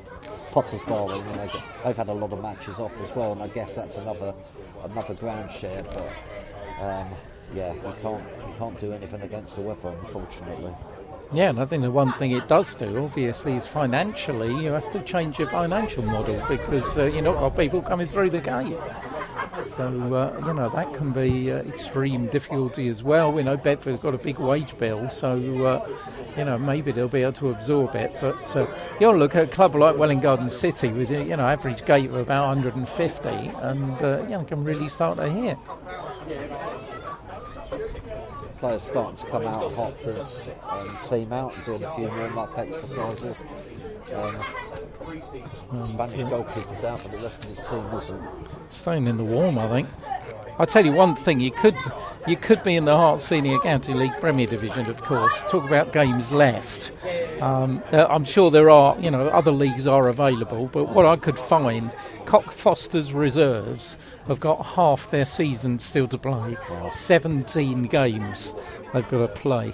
So, they really are going to be playing 3 times every week, if not a couple of times on the same day, probably, to get all their fixtures in the Hearts Senior County League. So, guess if there's one crumb of comfort for Biggleswade and Welwyn Garden City, it's you're not. Discussion point here, though, is should the season be front-loaded? And we tend to be starting now at the end of July, although some clubs have a policy not to start until August, but why not start in July? I know it's holiday season and that kind of thing, but if you front load the leagues, get a lot of those matches under your belt, then you would have room for manoeuvre when we hit the winter months and we have the postponements, which I know it's been a bad year, but we have been every single year. Yeah, I guess the side of that also is that that time of the season, early on, a lot of your midweeks are used for cup replays, aren't they? So you don't get midweek league football generally. But anyway, hope if Jamie Gill's listening, by the way, Jamie, we did talk about it. Thanks for suggesting it on Facebook yesterday. And we're just about to get the second half underway here. Leighton Town kicking from left to right, nominally down one of the slopes. Although it does seem to slope all over the place, this pitch. And away we go. I'll tell you the two-team lineups. We get an appropriate break in proceedings. Harry Gilzine forward, out by Declan Peart, up in the air by Pattinson, and pounced on by Jaggard, who plays the ball out far side of the field to Brennan, inside for Seb Simpson. Back on the halfway line for Sade, picked out Pattinson, who just had a little bit of room, will push Jaggard to the left-hand side of the Hertford area. He tried to find Simpson, Mardell Smith in the way, and Mahoney's done well to find Gotland Brown. The run comes from Brian Garzon, who's going from right to left. Garzon will pick it up. Cardozo's unmarked at the moment as Peart comes back. Brian Garzon's in the area, plays it for centre edge all the way along the ground. Edge of the area is Cotland Brown, but it's over the top of the crossbar. And Cardozo looks disappointed. Well, he may, because he was unmarked at one point. Chance there, wasn't it? Final shot came from 18-19 yards out, very central position. Good move from Hertford. Missed out the play, he was offside in the middle, went for Garzon on the left, he did well, cut it back. Chance. promising start to the half for Ben Hurd's side, who have Will Kears in goal across the back four, Morgan Mahoney at right back, two central defenders, Harry Gilzine and Ben Hurd. We now have George Andreo playing at left back with the injury to Karai Mashani as Leon comes out and collects the ball. In midfield, Joe Bennett will operate in front of the back four, then Billy Mardale-Smith and Brian Garzon with Sendage on the left, Sonny Cochran-Brown on the right and Cardozo through the middle. As Leighton will have a throw-in, which Declan Peart, making his debut for them, will take on this near side in front of the indestructible dugouts. Gets the ball back from Patterson. Peart down the line, looking for Williams. Andreo is just going to shepherd out of play. And Leighton are claiming he got a touch. I don't think he did. No, I didn't see it either. It's going to be a goal kick. So the home side have the Spanish goalkeeper Xavier Leon in goal. Luke Pyman is their right back. James Sage the left back. Two central defenders, Alfie Powell and Declan Peart. They've then got Seb Simpson, Charlie Patterson in centre of midfield with Finlay Brennan and Harry Williams and Finlay Jaggard in support of Jake Watkinson, who wears the number 9 and is a very traditional centre forward. So that's our two team lineups. Bell close, Leighton 2-1 in front. Hertford very much in the game. Mahoney, who's impressed this afternoon, picks the ball up and goes in, and Cardozo's beaten to it by Powell. With the second attempt finds Patterson over his head. Ben Hurd's missed it. Kears has got to come out and punch it away from Watkinson, who goes down under the punch from the goalkeeper. Leighton screaming for a penalty. Referee not interested, and I think he might have given the free kick the other way. I'm not sure. He's certainly blown his whistle and he's certainly pointed towards the goal which Hertford are attacking. I didn't actually see anything wrong with that. The goalkeeper, I mean, for those at home, the ball bounced just on the outside of the area. It was up high. The attacker and the goalkeeper got there at the same time. The goalkeeper had his hands above the striker's head and punched it away. I think possibly caught the striker while he was doing that. Not a foul for me. Yeah, I think the referee has got that one just about right, Michael Cartwright. And Watkinson doesn't feel so. He's giving him daggers, isn't he? He doesn't agree with that decision, but it's going to be a free kick inside the Hertford box, which Will Kears, the young goalkeeper, will take. Right. He's impressed as a centre forward, Watkinson, actually.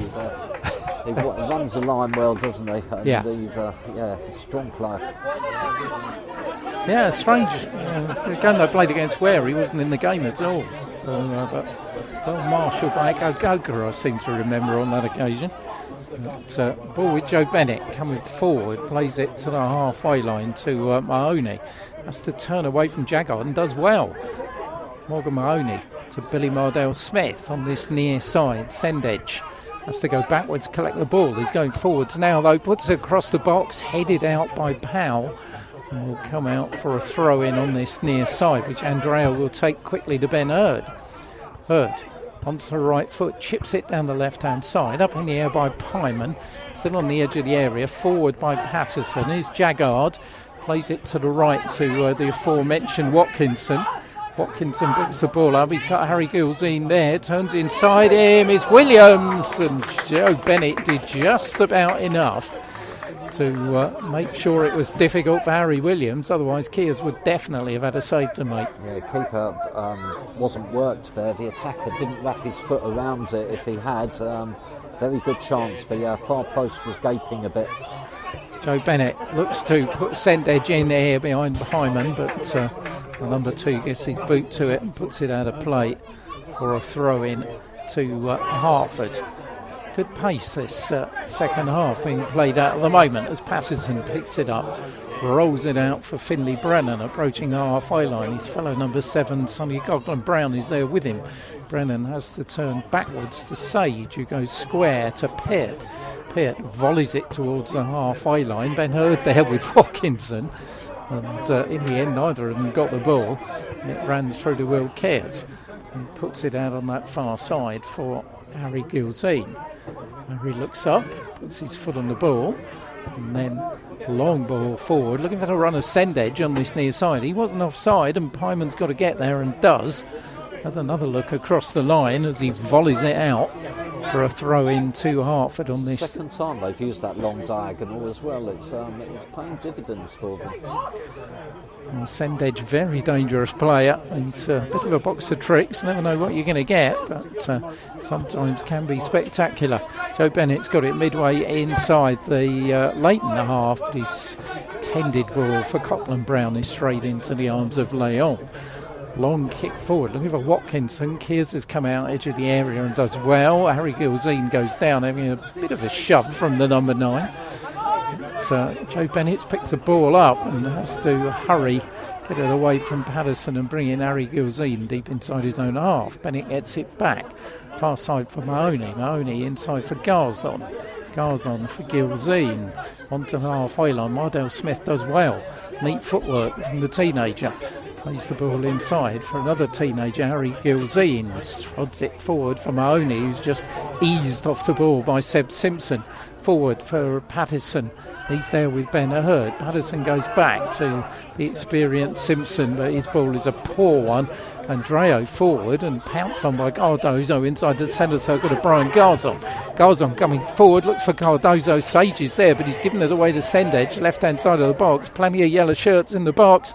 Here comes the cross, goes behind all of them. Joe Bennett says, that's mine, picks it up. Bennett onto the right foot, fires it onto the roof of the clubhouse behind the goal, and an opportunity goes begging for Hertford. Very open game of football, Pete. There's not a lot of closing down happening anymore. But every single player who gets the ball in midfield seems to have space. Mardell Smith has impressed me. I'm not sure as I've seen him play before.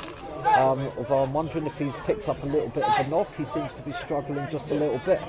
But yeah, he's making them tick at the moment. Yeah, but he's 18 and a real talent. Make his debut for Hertford on his 16th birthday, I think. So real talent and almost ever present is Hertford Town side this season. Ben Hurd picks it up, chips it forward, looks for Cardozo's offside, and the flag goes up. It's an appreciative round of applause from the locals, and Leighton will have a free kick. Gary Flynn having a little bit of a word from down the dugout on this near side. Of course, his glory days were with Newport Pagnell into the FA Vase finals. And, brought a couple of players. In fact, Watkinson's one of the players he's brought here from his days at Newport Pagnell. As Mahoney goes up, does well, wins the ball. It's Copland Brown on the halfway line for Hertford. Further down that line, Garzon's poured down. That is a crunching challenge that's come in. Challenge actually dived right by the far touch line. Well, it's Powell who gets a yellow card, which actually sorts out something for me in the first half, when actually Declan Peck got the yellow card, but he showed it by way of Powell. Because if he had shown that first one to Powell, he'd be off now. But, third yellow card of the afternoon for the home side, as Ben Hurd prepares to take the free kick down by the far side touchline. Only Watkinson forward for the home side. Here comes the kick into the area, and it's headed away on this near side for a throw-in. Not the biggest team, Hertford, and we've already discussed the physical presence you get from Leighton Town. Throw-in on this near side then for Hertford. They trail here 2-1. But been knocking on the door a bit in the second half. Cardozo tries the volley. It gets caught under his feet by Pattinson, who finally digs it out and kicks it away on that far side for a throw in half. At the yellow shirts at the moment in the ascendancy, kicking from right to left. Joe Bennett into the centre circle for Ben Hurd.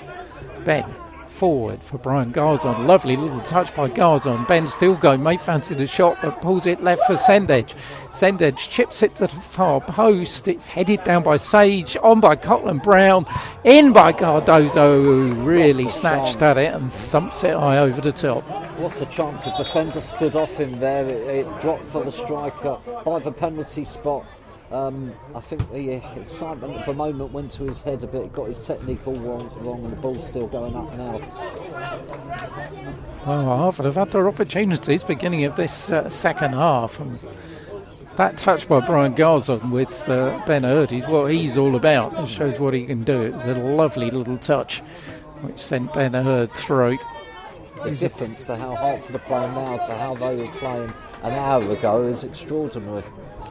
Well, I think they've pushed. They've got Garzon more involved in the game. I think Benny Mardell-Smith has just dropped a little bit to play with alongside Joe Bennett, and I think part of it also is that Leighton were really ticking in the opening 20 minutes, and they failed to do it again as Garzon puts Pyman under pressure and managed to get the ball clear, and on the halfway line, Williams wins the header, goes to ground, and the referee will give a free kick to Leighton Town. I think it's they that need the breather now. Hertford needed theirs in the first half.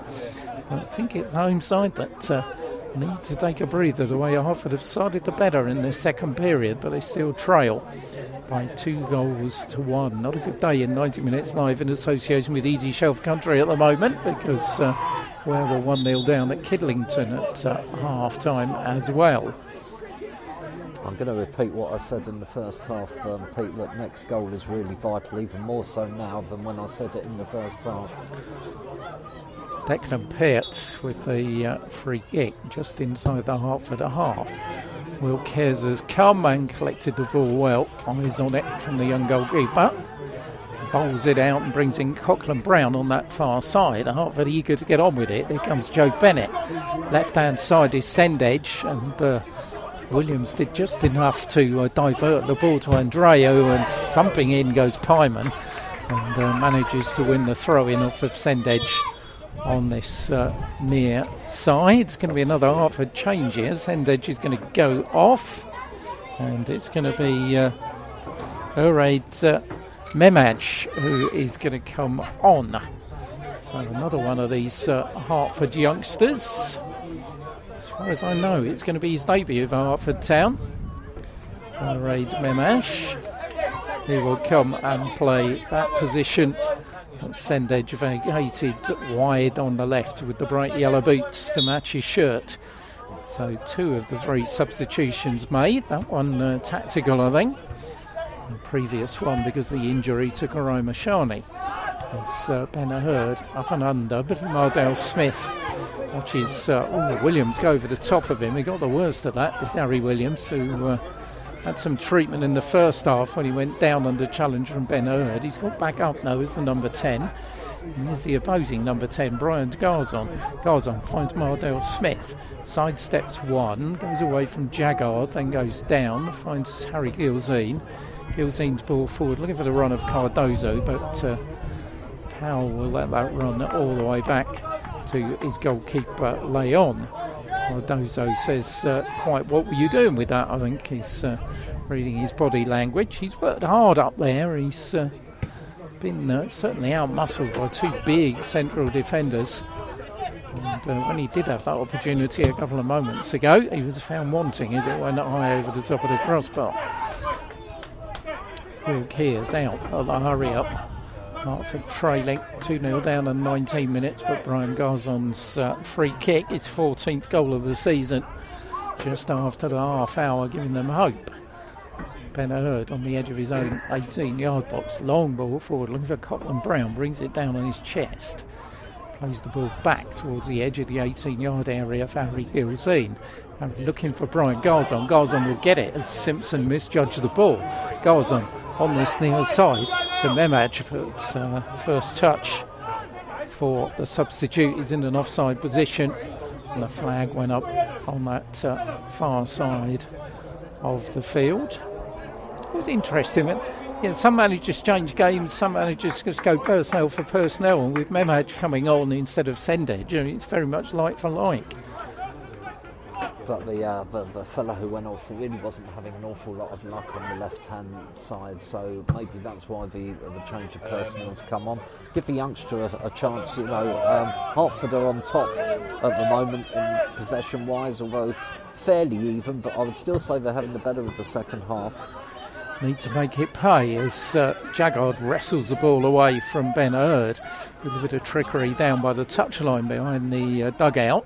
And the ball breaks out on this near side and eventually goes out of play for a throw-in to Hertford Town in their away kit of yellow shirts and blue sleeves and blue shorts this afternoon. Throw-in to be taken down this line. Madge got a little bit of shove in the back from Pyman, but ball goes out from Paddison again. Leighton have won 7 of 15. They've lost 6 times here at home this season. They've won 3 of their last 4 at home though. As Gilzine pounces on the ball and then gives it away to Jaggard. Brennan looks, he fancied the shot right from the beginning of getting the ball and got it all wrong. And produce that in the Six Nations might give you 3 points, but it's not going to give you anything either. It hit a bobble to give the lad, his dues. He was there, and it hit a bobble just as he swung at it, and it's, as you say, 3 points. Well, day of debuts this afternoon. Here comes the third one. Lance Williams signed in the week from North Lee. He's going to come on for Jake Watkinson, who gets a really good round of applause from the home crowd here at Bell Close. Williams, experienced striker. He's already hit double figures this season for North Lee, and he's going to go straight into that number 9 berth, and he's going to be a dangerous player. Both those signings are good signings. Quite what you think about the efficacy of players deserting a sinking ship is another matter, but when they're available, you can't blame managers for wanting to sign them. As ball off the head of Seb Simpson, brought down by Finley Brennan. Pattinson's rather skewed it into the air.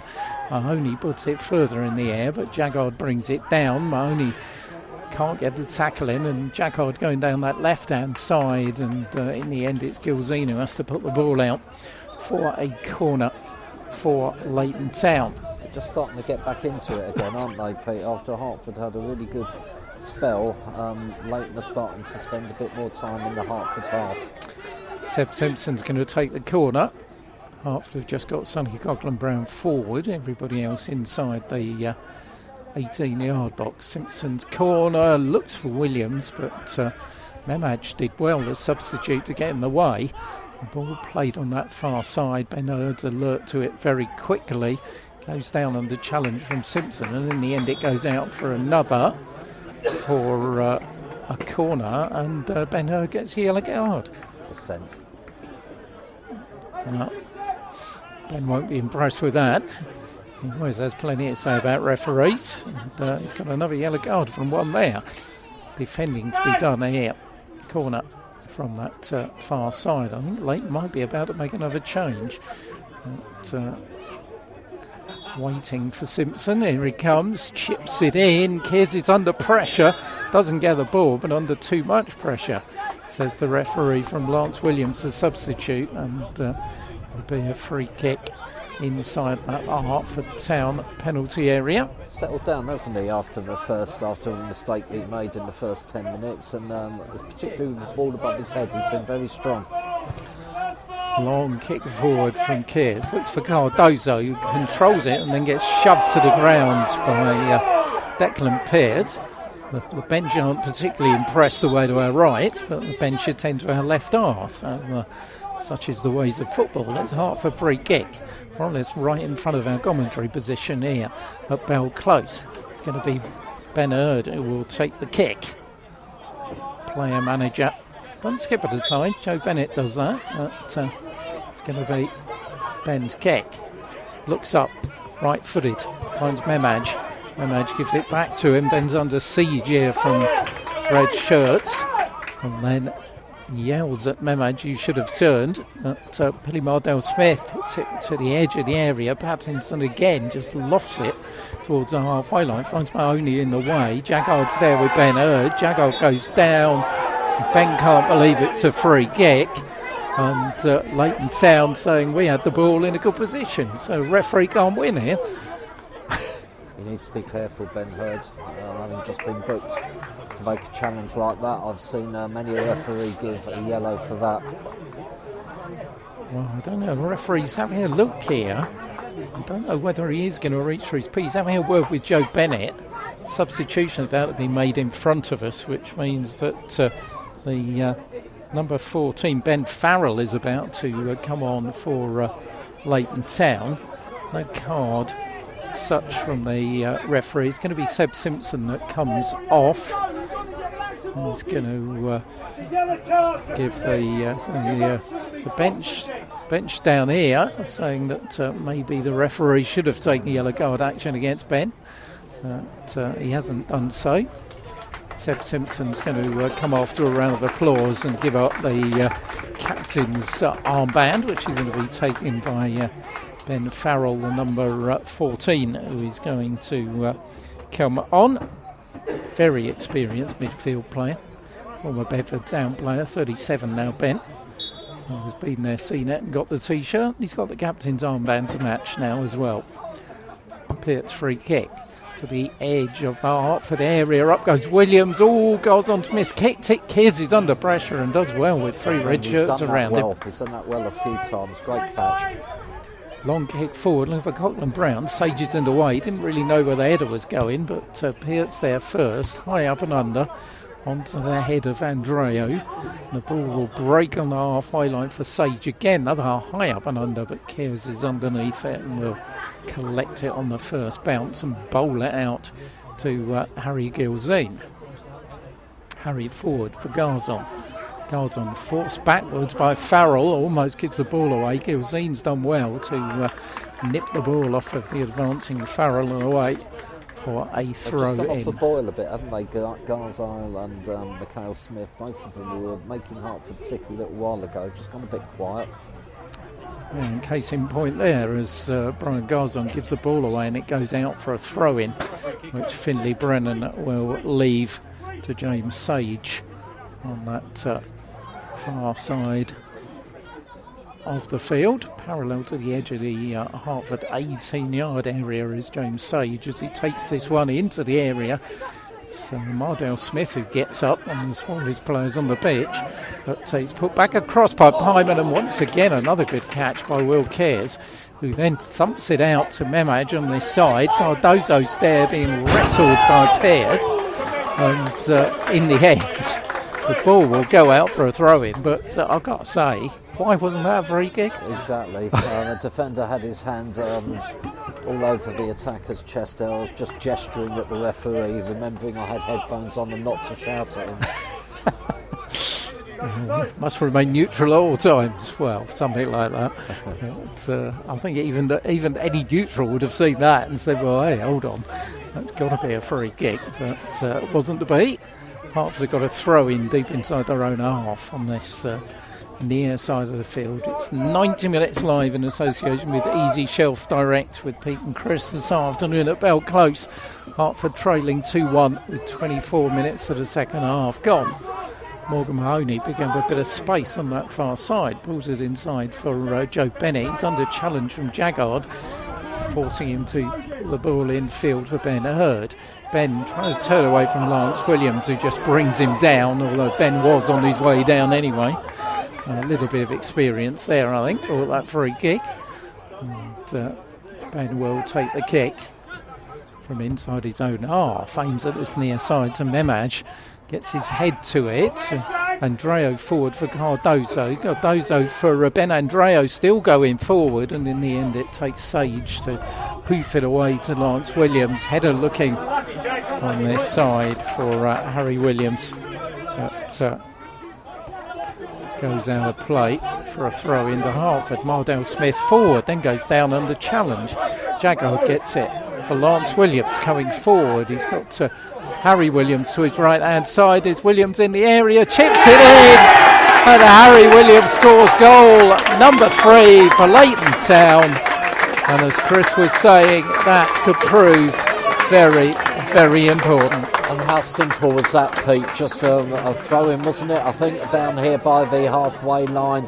A couple of touches, way too much space that Tucker had a winger in the right of the box, shot it across the goalkeeper, who didn't have much chance, to be fair.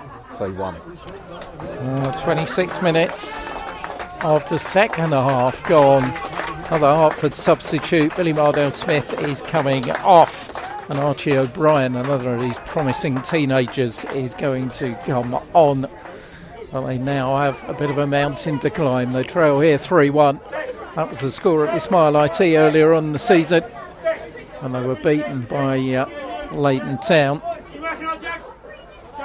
And on into the centre of midfield comes Archie O'Brien. It's not going to make a lot of difference in terms of the way Hertford is set up. But they need to get something, and they need to try it back quickly here. Had the better of maybe the opening 15 minutes of this half, but suddenly ran out of steam a little bit at home, so I got themselves back in contention. But as Chris was saying, Ben Herb will not be happy with the way they've conceded the goals this afternoon. That one was far too easy for Harry Williams in the end. And Lance Williams getting an assist on his debut. Ball across the box, straight into the arms of Leighton. Injuries have hurt Hertford today as well, with the left back being injured for that first goal, and the attacker just skipped round him right at the beginning of the match. Mardell-Smith's been carrying an injury for about the last 15-20 minutes, and he got done there a little bit in midfield. As a shot from Jaggard goes across the box and straight into the arms of Will Cares. And indeed, Hertford with some injury worries before they take to the field next week at the Smile IT against Aylesbury United. It's on this near side.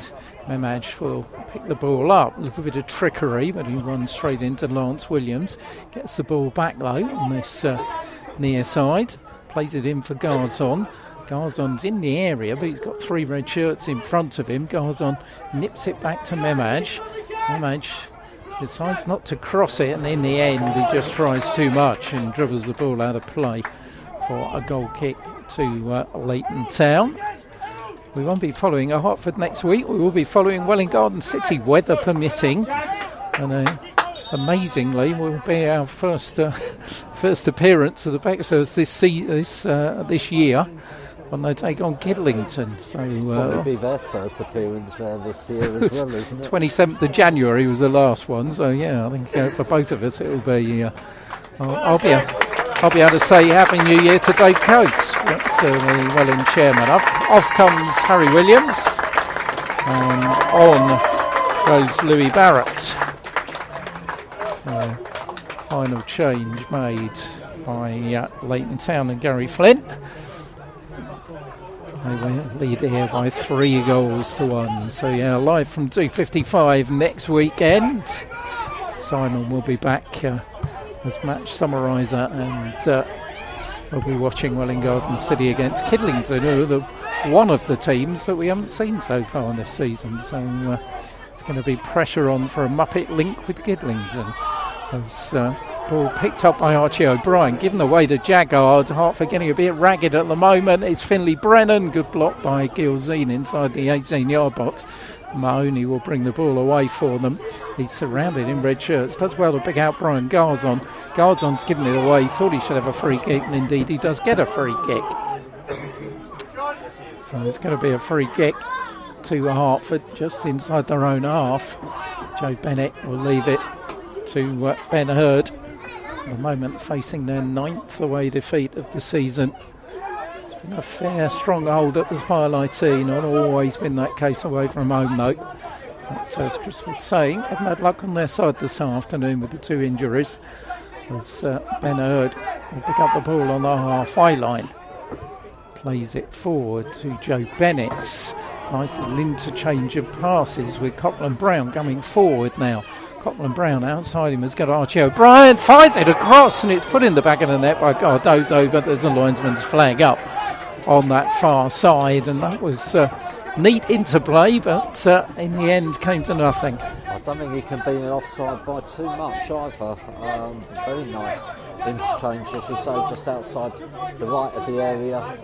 Low ball, turned in about 5 yards out, but offside flag was up. Copeland Brown and Archie O'Brien both involved in that one. As Leighton restarts to go all the way to our left. Ben Hertford beats Lance Williams to him on this near side. Memaj just, it's a shoulder-to-shoulder game here, and Memaj just into the side of Jaggard, which did enough to put him off and win Hertford the throw-in, and suddenly had the bench going a little bit mad on this right-hand side. Up in the air by Pattinson is Jaggard, and O'Brien has got himself involved. 2 or 3 bad passes in a row after he just got elbowed into the stand. It's Garzon. Oh, good. Good dummy. Found Joe Bennett behind him, but unfortunately Bennett's ball on that far side has sent Mahoney scurrying away to try and keep out in play. Mahoney does so midway inside the Leighton half. Joe Bennett again forward for Coughlin Brown. He's having to come backwards to Ben Hurd. Ben, circular motion all the way back to Coughlin Brown on that far side. Forward for Bennett. His ball is a loose one. Ball though rebounds off him, and can Mahoney keep it in far side? No, he can't. So it'll be a goal kick to the home side, Leighton Town, with 13 minutes left, plus time added on for stoppages. Shortly to enter the witching hour, or the witching 10 minutes as Leighton Town can call it. 13 goals conceded in the last 10 minutes of matches for them. That's one of the poorest in the division. Hertford have scored 7 and conceded 7 late on in games. Leighton forward. Williams just chests it, looking for Jaggard, but well read in the end by Hertford as Memaj is beaten to it by the substitute on this near side of the field, but Hertford will get it back. And forward down the line from Andreo to Garzon, who far side has given Mahoney too much to do, and the ball will go out of play for a throw-in to the home side. Finley Brennan will take the throw-in. Started off in the 11th this morning. Leighton, they'll go up to 38 points. They'll be still a point shy of Hertford, but they'll have 2 games in hand. He's on this near side. The ball fired in to the side netting by the substitute Louis Barrett. But Kears was there, and you'd think he would have that covered. Yeah, he did. Leighton will leapfrog over Welling Garden City, though, and to 9th place if they continue the vein that they're in at the moment with the 3 points. Forward by O'Brien to Cardozo, who just puts out a heel, and Memaj picks it up. Memaj going across, fires it in all the way along the ground and wide of the target. He looks lively down this side, does Memaj, but got to be a bit more lively to get back in his game. Yeah, it doesn't look like it's going to happen at the moment, does it? Risk of dispiriting anyone. They had a purple patch either side of half-time. Hertford gone off the boil a little bit now. Leighton Town looking to do the double over Hertford by 3-1. That was the score at the Smile IT. That's the score here at Bell Close at the moment, as Farrell just threads it towards the corner flag, and the ball will go out. And as far as Leighton Town are concerned, to the right end for them, as Will Kears at the hurry-up will side-foot it to Harry Gilzine on the edge of his 18-yard area. Gilzine looks up, chips it forward, looking for Cardozo, and Peart just eases him out of the way and allows Powell to thump another one forward into the Hertford half. Mahoney for Gilzine.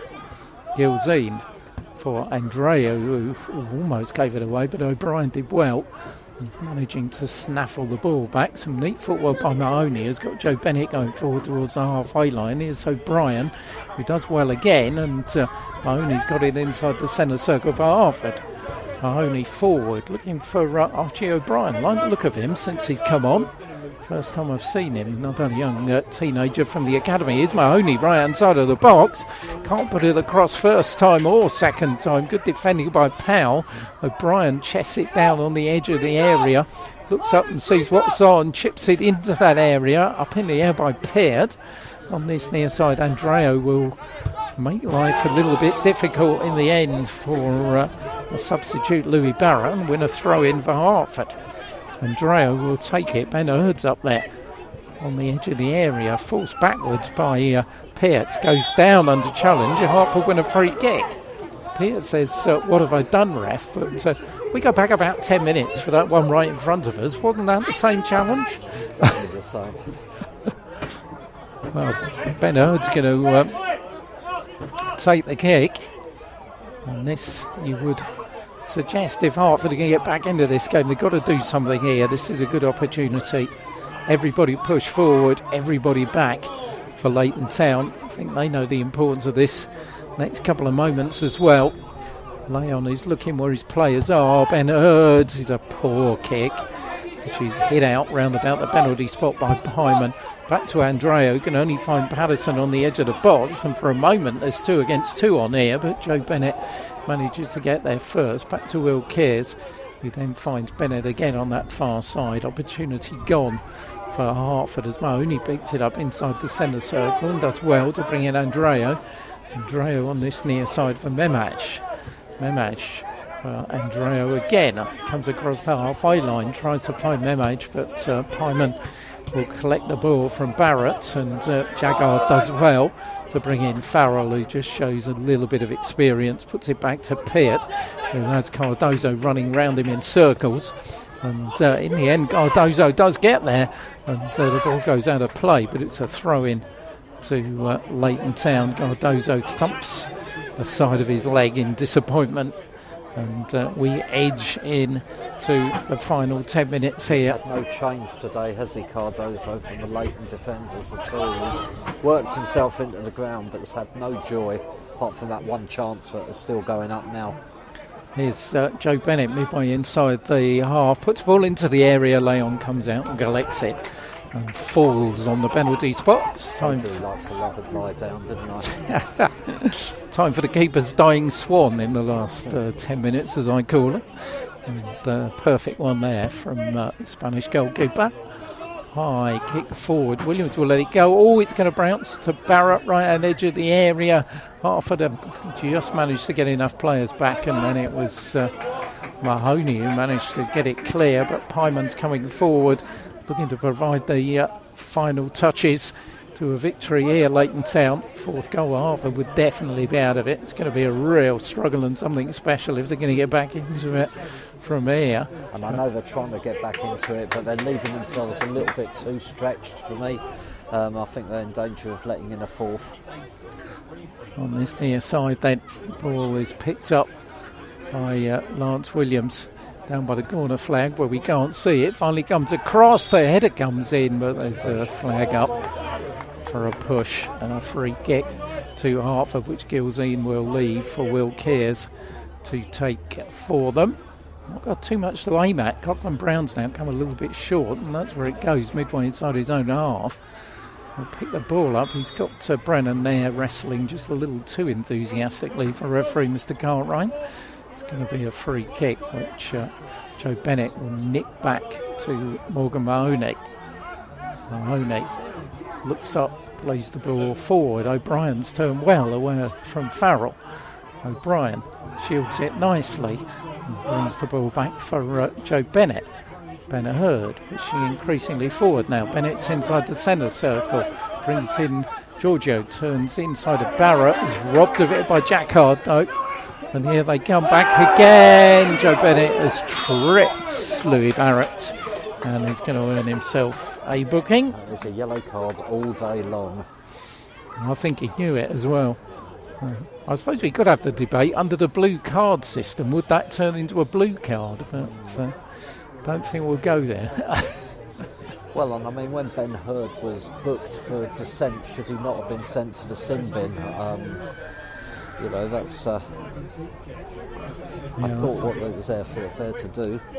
That's a half-time discussion to be had on another day, I think. But it's a free kick to Leighton Town, inside right position, midway inside the Hertford half.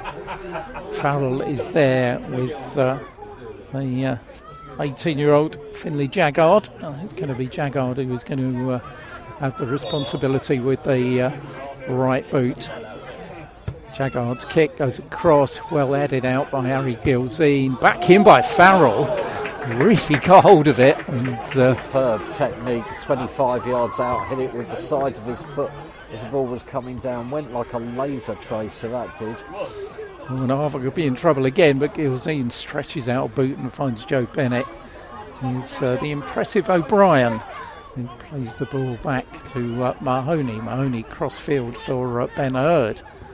Ben looks up, brings in Morgan Mahoney again. That's a little bit of a go at the referee. He thought he got infringed upon by Lance Williams. Far side of the field, O'Brien brings in Coughlin Brown. Coughlin Brown for Ben Hurd again. Ben turns away from two red shirts on that side. He's got Mahoney going. Mahoney across the box. Header in from Memash. And Hartford back in it again. Or are they? Referee sounds his whistle. There's no flag up, and the goal will stand. Hartford are back in. It's 3-2. It's a debut goal for Erad Memash. And he took that really well, didn't he? Stooping header right at the far post. I wasn't quite sure it had gone in from the angle we start with, Pete. There was no noise at all from any of the fans. I think the whistle by the referee afterwards just because there was a bit of a tussle in the net with Hartford trying to get the ball back. Well, we said of Leighton's record of conceding goals in the last 10 minutes, that's the 14th this season. The only problem is Hartford need the 15th, and they need to keep the gate shut at the other end as header comes in and goes into the side netting from Lance Williams. As everybody on the Leighton bench with their hands on their heads, that was a really good chance. Wide open, ball chipped to the far post, goalkeeper was nowhere, just had to nod it into the net, somehow conceived to put it wide. Well, are we going to get a grandstand finish here? Hartford trailing 3-2. And we've got a little bit of time to be added on at the end of this second half. As Mahoney chips it forward, looking for Coughlin Brown, and whoa, oh, there we go. Anywhere will do at this stage, and that's Alfie Bow takes it out of the grounds for some considerable distance. It's going to be a throw in Hartford, far side of the field. Morgan Mahoney's going to take it. Ben Hurd will pick it up midway inside the Leighton half. Handball by Lance Williams. And chance for Hartford with a free kick. Ben Hurd's there.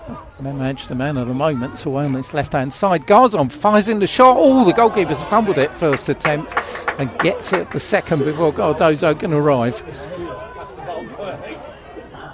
Wow.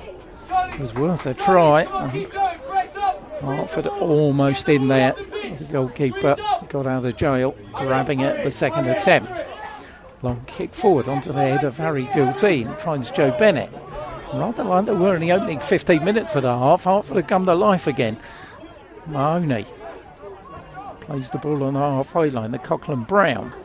Coughlin Brown back for Bennett. Bennett's high ball down the left touch line. It's headed down by Powell. So O'Brien will keep it in, and O'Brien again continues to impress as he finds Ben Hurd. Ben Hurd's bustled to the ground by Finley Brennan, and then a long ball out of play on that far side will give a Hartford a throw-in, which has Will Keir scurrying across to collect the ball in the final minute of the half here at Bell Close. Rugby analogies going. That was a kick for touch if ever I've seen one, isn't it? Yeah, it was a bit of an Owen Farrell, I think, in the way that one went out of play. England playing Ireland, surely, and I think 5:30 kick-off was chipped forward by Ben Hurd for Sonny Coughlin Brown. Onto the halfway line, it'll reach Harry Gilzine. Gilzine on this near side, looking for Memash, but Pyman's in the way and thumps the ball against the fencing in front of us here. From the low stand, just the one stand at the ground here. As Coughlin Brown goes down, ball goes out. It's going to be a throw in to Leighton Town. We're into time added on for stoppages. Board's about to go up, of which there are going to be 3 minutes. So Hartford need to do something special at the hurry up here if they're going to avoid their 9th away defeat of the season. The trail there 3-2. It's been a good game for a neutral to watch, but as far as Hartford are concerned, it'll end as a disappointing one and their second defeat in a row after a good run of form in this year. And Leighton Town will again revive their hopes of getting into a top 5 playoff position, rising just one place above in the table, but they'll know they've got a couple of games in hand as the ball is headed out. Is it again? on this near side. In fact, no, he didn't go out of play. Yeah, did it? In fact, he's gone out for a Hertford throw. All hands to the pump for Hertford here. Need to get it up the field. Need to get it up there quickly. Free kick taken. Byman's in the way as Memaj can't control it. He then makes life difficult for Jaggard. O'Brien's involved again in there. And it's Jaggard who manages to win the ball and win a throw for Leighton, much to Hertford's protests. Throw to be taken on this near side of the field. And Declan Peart is going to take it. Taking some time off the clock. Minute and a half left. Hertford trailing by the odd goal in 5 here. Harry Gilzine forward. Ball goes out of play. And I'll let Chris choose the man of the match when the full-time whistle's gone. As something special could yet unfold here. As Cardozo does well. Puts the ball down the line. Away goes Garzon. Cardozo was fouled surely. The referee hasn't seen it, and Powell manages just to boot the ball out. Surely that was a foul on Cardozo, and suddenly it's all boiling over here with Pyman and Cardozo involved. The referee needs to get over there and sort it out. He's got a yellow card out. But so, the referee's to blame for that. Absolutely, that was a foul again, right in front of us. There's no doubt about it. Quite why he didn't give it, I've no idea. And now a player who's been fouled is going to get booked. Well, Cardozo is going to add to his frustration by getting a booking from the referee. And frustrating, I think. Ben Hurd's going to have a little bit of a word. But sure, he's not impressed. But Cardozo goes into the book to join Joe Bennett and Ben Hurd, who've been booked this afternoon. 6 yellow cards for Mr. Cartwright. On the halfway line, it's Andrew who finds Ben Hurd. Ben, long ball, far side, looking for Sonny Coughlin. Brown brings it down his chest and gives it away to Farrell, who just hoofs it away on that far side. Mahoney's there with Lance Williams. It comes off of Williams last and will be a throw in, but it won't have time to take it, because that is the full-time whistle here at Bell Close. Mr. Cartwright just added on the 3 minutes, and Hertford have gone down to their 9th away defeat of the season, and their playoff hopes take a major downturn here with their 2nd defeat in a row. They were 2-0 down after 20 minutes with goals from Luke Pyman and also from Jake Watkinson. They lost Karai Mashani in between those 2 goals to be replaced as their first choice left fullback. They then got themselves back in the game with Brian Garzon's free kick after 32 minutes, which Leighton palmed into the top right hand corner. They were the better team at the beginning of the second half, missed a couple of opportunities, and then a sucker punch after 71 minutes from Harry Williams made it 3-1. They pulled themselves back into contention 5 minutes before the end of the match with a debut goal by Ered Memjaj, but it was not to be enough for Ben Hurd's side, and they've gone down here by 3-2. I think it's fair to say that the better team won over the 90-minute period. Hertford, full credit to them, they managed to keep going despite a very, very poor start, and almost got right back into it at the end. They weren't at their best today, that's clear to see, but they gave Leighton a good run for their money. An enjoyable game for the neutral to watch as well. Going for man of the match, there were 2 Hertford players who really impressed me today, and which I mentioned during the commentary. That was Billy Mardell Smith, but I'm going to give it to Brian Garzon, not only for his goal, but for his he was the one who looked dangerous on the ball, and that's where my awards is going today. Yes, and very well deserved our man of the match. 90 minutes live in association with Easy Shelf. Man of the match this afternoon, Brian Garzon, who notched his 14th goal of the season, and when you consider he only joined Hertford a couple of months into the season as well, so it's been quite a run for the 20-year-old dual Ecuadorian, and there can't be too many of them about playing in the Southern League or anywhere for that matter, I wouldn't have thought, but we'll try and mop up the rest of the scores from around about the league. And tell you that Leighton Town now played 25 with 38 points and have taken their goal difference on the +1. Hertford played 27-39. They also now their goal difference goes back to a neutral 0. So Leighton Town will leapfrog over Kings Langley and Welwyn Garden City and will be 9th in the table this evening. And we'll wait for the other scores to see what we can find out elsewhere. So I've got a final score from Kidlington, and it has finished 1-0 as it was at half time. So disappointment for where they're. Yeah, that's a blow to Paul Halsey and his team. They'll stay on 43 points from their 28 games, but it's a big win for Kidlington. When you look at the bottom of the table, played 25-28 they'll go on to now, which maroons Tame and Kempston once again, the bottom end of the table. The other games we'll try and get hold of for you were AFC Dunstable against Tame, which of course has a bearing on that bottom position in the table, with Kempston playing away and winning. Kempston have won 2-0 at Northley. Northley, thank you. So 25, so they're off the bottom, I think. Well, depending on what Tame do, actually. Minus 22 they'll have from their 26 games, 25 points. So Kidlington needed those points, take them on to 28 certainly. Tame United were 25-24 the game this morning. They're playing at AFC Dunstable. And the other game of interest was a big one involving the top of the table, which is Cirencester Town in their game against Biggleswade Town. I can tell you that AFC Dunstable have beaten Tame. I'm not sure as it's a final, it's 90 minutes, but they 2-1 up with a very late goal scored in the 90th minute to put them on top of Tame.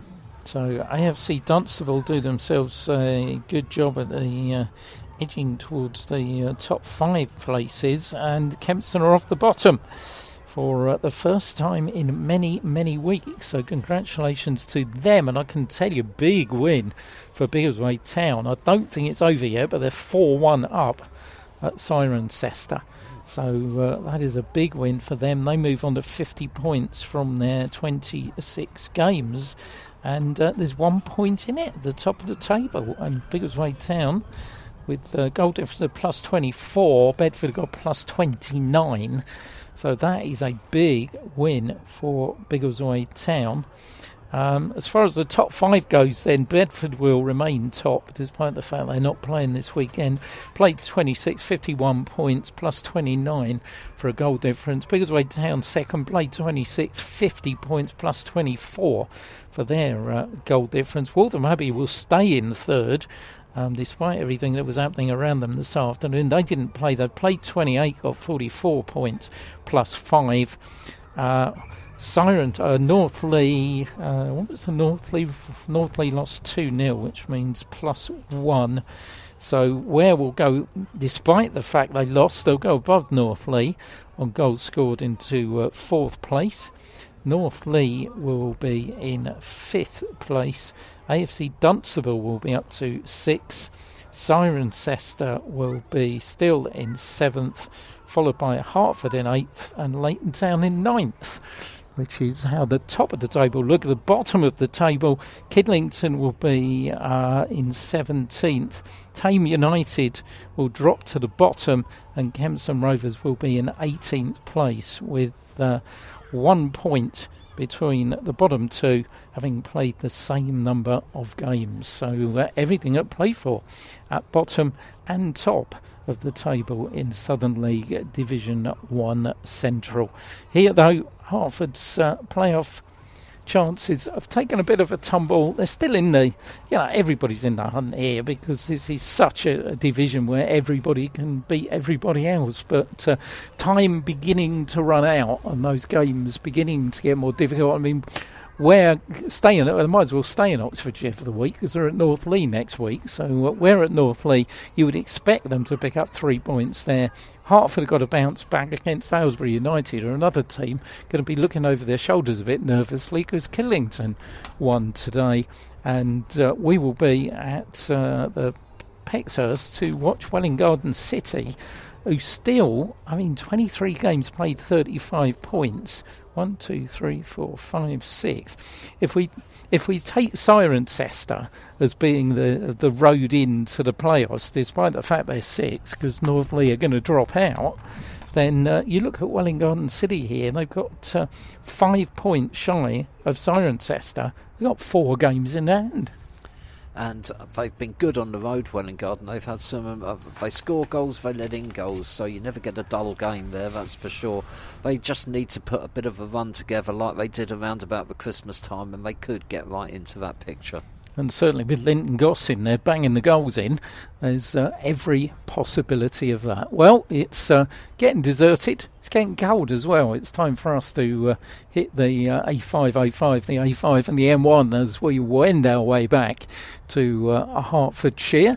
Thank you for your company this afternoon. Thank you, Chris, for stepping in once Always again. A pleasure. Thoroughly enjoyed it. Sad about the result, but a very enjoyable afternoon. Well, it's not too, your record's not bad. 1 win, 1 defeat, so that's okay. 50-50. Okay, and for the first time, if you're listening, Simon, for the first time the first time this year, I think, the odd socks haven't worked, so I'm going to have to think of another tactic for the rest of the season. But thanks a lot for listening. Thanks for joining us. We'll be at Welwyn Garden City this time next week. Welwyn Garden City against Kidlington as that race for the playoffs in Southern League Division 1 Central continues to hot up. Whatever you're doing this evening, have a good one, and I'll leave you with the final score here from Bell Close, where it finished Leighton Town 3, Hertford Town 2.